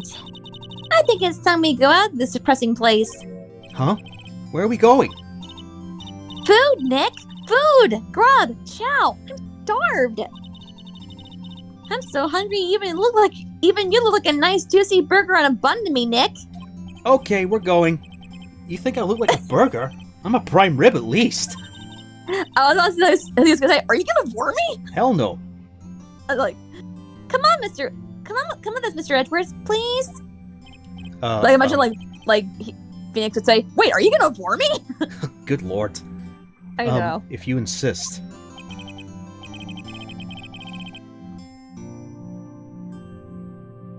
You there? It's you. Oops. Alright, so how about we head up our usual burger joint? Don't be silly, Nick! Huh? This case messed up that awesome evening and got in the way of my gourmet food. So I decided that we had to make it up by having another feast. Another feast? Come on, Nick! Food! You know, Maya, if you were to eat Phoenix, you could be on trial for cannibalism. Good lord. Hey, pal. Sorry to keep you guys waiting. Gumshoe, are you alright? Yeah, but I'm really embarrassed. I didn't think I'd hit a telephone pole of all things. A telephone pole? Then it wasn't a red light that got him. You did it again, city boy. And I felt like my dear old heart was gonna give it out on me, and I ain't joking. Yeah, it was more exciting than the very last episode of The Steel Samurai. Thanks. Now looky here, Mr. Snooty Prosecutor. Don't you reckon you're bullying Mr. Rat too hard? If you don't start being a lot nicer to him, you might just kick it. Tonight even. I'll keep that in mind. Well, come on now. Everyone gather around. Y'all gonna get your picture taken by a genuine professional photographer. Looks like Lotta bought herself a new camera. Well, pal, at least we can put this messy case behind us now. Come on, tonight's all about eating, so let's go chow down, pal. Amen to that, pal. Amen. You know, when you think about it, you were the one who saved the day, Detective. Huh? Me? You really think so? He's right. If it wasn't for the 3 items you took, I think this trial would have had a very different ending. Well, you know, it's... Huh? Wait. That's odd. When I ran off with the things from the killer's hideout, I was sure I took 4 things in total, sir. What? 4? Yeah, I'm sure I put one of them in my coat pocket. There was a 4th item. Oh, come on, y'all. It's over. But whoo boy, I tell ya, you really are something else. Between getting accused of murder again and getting kidnapped? Never a dull moment with you, huh? You think? Why does she look so happy about that? But being shut away for 2 whole days. Weren't you scared? Yeah, it was really scary. I felt so hopeless. So to keep my mind off of things, I drew a picture. Sounds like you had it rough, gal. So where's this picture of yours? Yeah, I want to see it. I want to see Mystic Maya's picture. You know, I don't know where it went. Aw, that's too bad. Well, it's alright. It wasn't anything important anyway. It sure is nice to finally see them both smiling again. Beep, beep, beep, beep. What is it, Edgeworth? This thing is picking something up. Ah, that's Miss Von Karma's receiver. Ugh, thanks to her, I had the most awful experience of my life, sir. I can't believe she stuck a tracking device on me. That's odd. Even though you're standing right here, the tracking device seems to be in a different location. Oh, it's probably busted or something, sir. Well, it doesn't matter. I'm afraid it's about time for me to excuse myself. I still have some work to do. Huh? Mr. Eaten anything yet? And you've eaten way too much, you glutton. Hey, I was starving for 2 days. I had fun tonight. Now if you'll excuse me. Wait! What? I just want to say, thanks, Edgeworth. You really saved me out there. If anyone should be saying thanks, it should be me, right? I feel like words alone aren't enough here. I wonder if there's anything I can give him to express how I feel. Let's see. Trying to think. The whip! What's this? Thank you. It's all thanks to you two. You and her. You don't need to thank me. I was only doing my job. It looks like Mr. Edward has left, Mr. Nick. Hey, Mystic Maya. Yes, Pearly? I guess you two can go back to being lovey-dovey, right? You and Mr. Nick, I mean. But Pearly! Would you cut it out already? You're embarrassing me. Anyway, so who's paying for this lovely dinner party? As if you need to ask. Everyone, say thank you to Nick. Huh? Yeah, I'm kinda at the point where I can't even buy instant noodles, pal. So I kinda already put your name on the bill. Huh? Huh? Yeah, I got me a situation just like that myself. There's this camera shop in this hotel, see? And I just bought myself this good old beauty here. It'd be about $3,000. Huh? Huh? Huh? Actually, I reckon you bought it for me since it's your tab and all. Huh? Huh? Huh? Huh? Isn't it great, Mr. Nick? Yeah, Nick. Why do I suddenly feel like screaming? Aw, you don't need to hold back now, you hear? Yeah, pal. Time to let it all out. This is going to be my first time I hear the real you. Go on. It's been a while since I heard you say it. I've been busy being a hostage and all. All right then, if you say so. You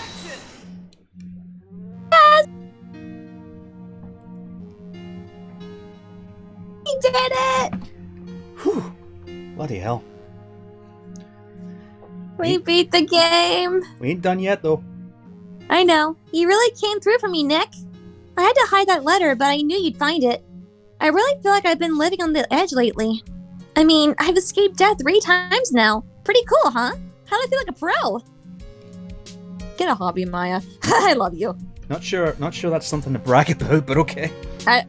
As hobby, I love you. Like, Maya, I love you, but please get a hobby. I'm so happy that you could save Mr. Maya, Mr. Nick.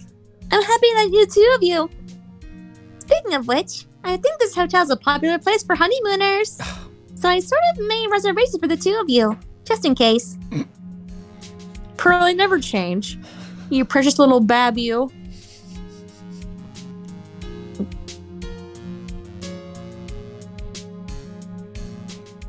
Well, pal, it looks like I'm back on the force again. Mr. Edgeworth had a long talk with the chief and he got me reinstated for my sake. I heard he said things like, letting one go is bad for all of society. I knew it. Crashing headlong into everything is the only way to live, pal. God bless Gumshoe. Yep. He saved our asses. Yep. Here I come to save the day, Crash. I'm Maggie Bird. I'm retiring in this uniform as of today, sir. I'm going to be a waitress from now on. That's coming to come play in the next game. And bring smiles and people enjoy the people who come to the restaurant, sir. I hope you'll stop by sometime, Mr. Wright. Yep, that'll come into play in the next game. Yep.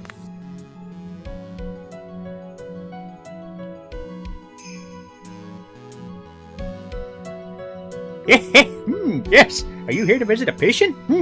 I'm Director Hody. Recently, yes, that girl, you know. I haven't seen her around. Yes.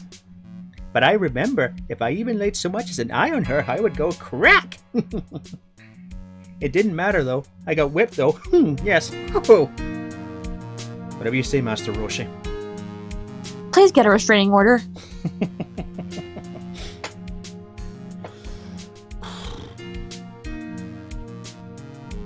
It's time to begin our quest of the world's circus domination, sweetie. And let the world know we are serious. I plan to make a fabulous night flight to Zimbabwe. Hey, Max, what do you think Zimbabwe is like? Do you think there are castles made of cake and bunnies who can talk? I think there are any talking bunnies, even if they won't laugh at Mo's jokes. The less said about Zimbabwe, the better. Trust me. Yeah. That place had a ruthless dictator, but only until a few years ago. I'm ready! I'm ready! There's no way these jokes are gonna fall on deaf ears! I'm going to be more contemporary with my humor. Mo Curls, represent! We've got our new act all worked out. Prepare for Hallelujah Chorus! Say something, will ya? You're supposed to start this off! Get on with it! Ooh, oh. You're a little shit, you know that. You're a little shit, you know that? You're a little shit, you know that.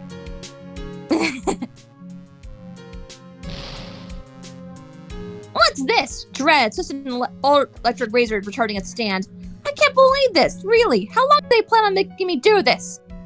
But it's Edgy Poo's idea, so that means it must have been a deep hit meeting.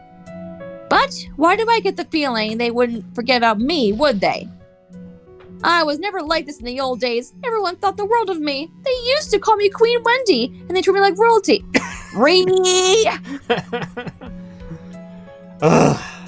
I will read to the heavens. Ree!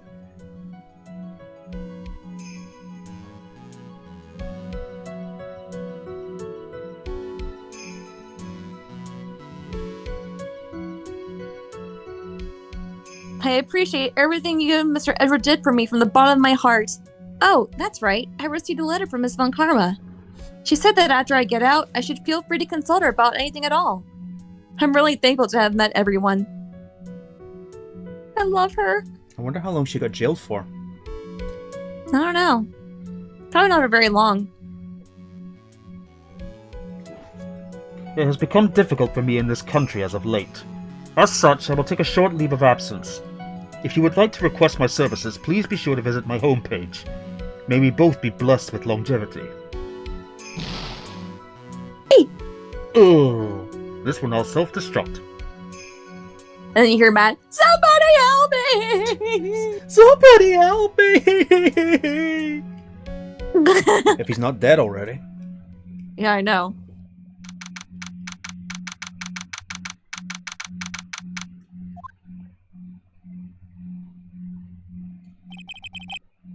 Where are you going, Franziska?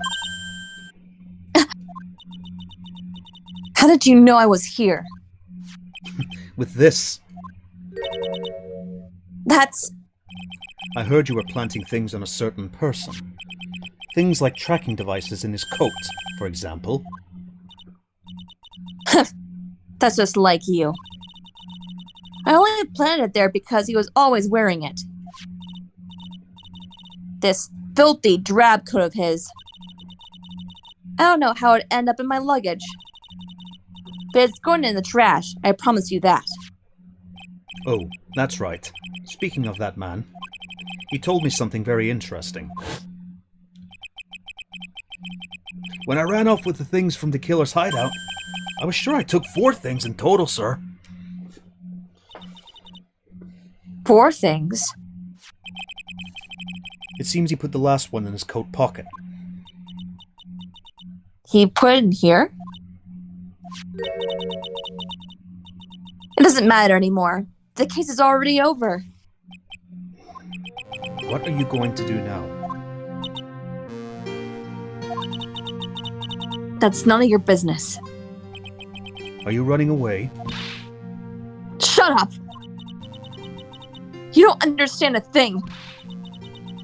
You can't possibly understand what it means to be a man from Arma's daughter. Franziska. So many expectations from everyone around me. Expectations I must fulfill. I'm expected to win no matter what. And failure? Such a thing is not an option for me. My father was a genius. There's no doubt about that. But me? I'm no genius. I've always known that. But I had to be the one. I had to. You may not be a genius like your father, but you are a prosecutor. You have been and always will be. No, I'm not. Not anymore. I even thrown my whip away. Speaking of that, Wright gave me this to hold on to. Right. You knew something like this would happen, didn't you? I'm going to say this again. We prosecutors do not fight for personal honor or pride. I hope you will think deeply about what you should be striking down with that whip. You haven't changed a bit. You always left me alone and walked on ahead without me. Miles Edgeworth, I've always hated you. And then, finally, my chance to take my revenge on you arrived. If I could win against that man, if I could make Phoenix Wright bow down in defeat, then this girl you left behind would have been risen higher than you. That was supposed to be my revenge. I see. You know, I can't do it.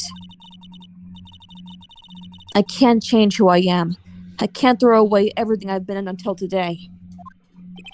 I believe you can. Just like how Adrian Andrews did. Adrian Andrews? You were going to use her during the trial, right? But you were dependent on your father by using his tactics. Isn't that right? Today, you chased after me after I'd left you behind all these years. And that's why you were standing here now, side by side. But I have no intention of stopping. If you say you're going to quit your walk down the prosecutor's path, then this is where we part ways, Franziska von Karma.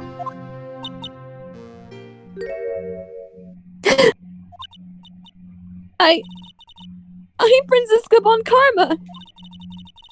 Don't think I'm gonna walk in your shadow forever. Our battle begins now. So you better prepare yourself, Miss Miles Edgeworth.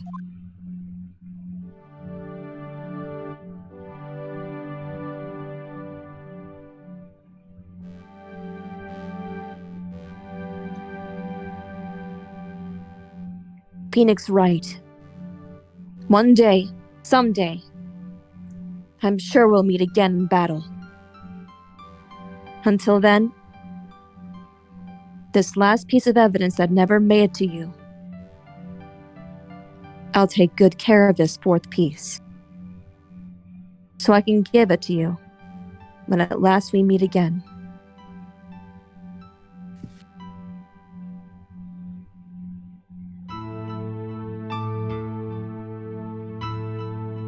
Picture Nick, Maya Drew. She loves him. Yep. Maya loves Nick. Yes, she does. We did it! Oi, my god. Near enough 3 hours. We finally beat Justice for All. Yes, we did. Debatably the hardest game in the series. Well, I think it is. Yeah. Ah, puts us right back to the main menu. Convenient. Yep. Did we save? Yeah, it must have saved automatically. Let's check. Either that or it just continues from where it left off. It doesn't matter anyway because we're starting the next game. Yep. Next time we will start Trials and Tribulations. The last one in the original trilogy. And my personal favorite in the series. Yeah, I'd say so as well. If there's one thing to say, if Justice for All is the hardest game in the series, then Trials and Tribulations is by far the saddest. Oh, believe me, it is so sad.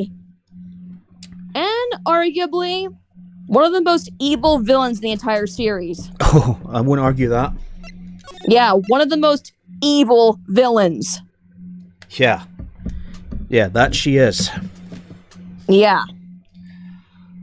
Well, and you'll see once we play it. Yes, we will. But until then, that's next week. So for now, that's it for tonight. You have anything else to say?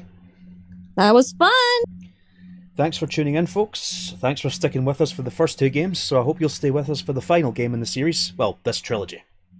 Yes. So if that's all we have to say, so see you next week, folks.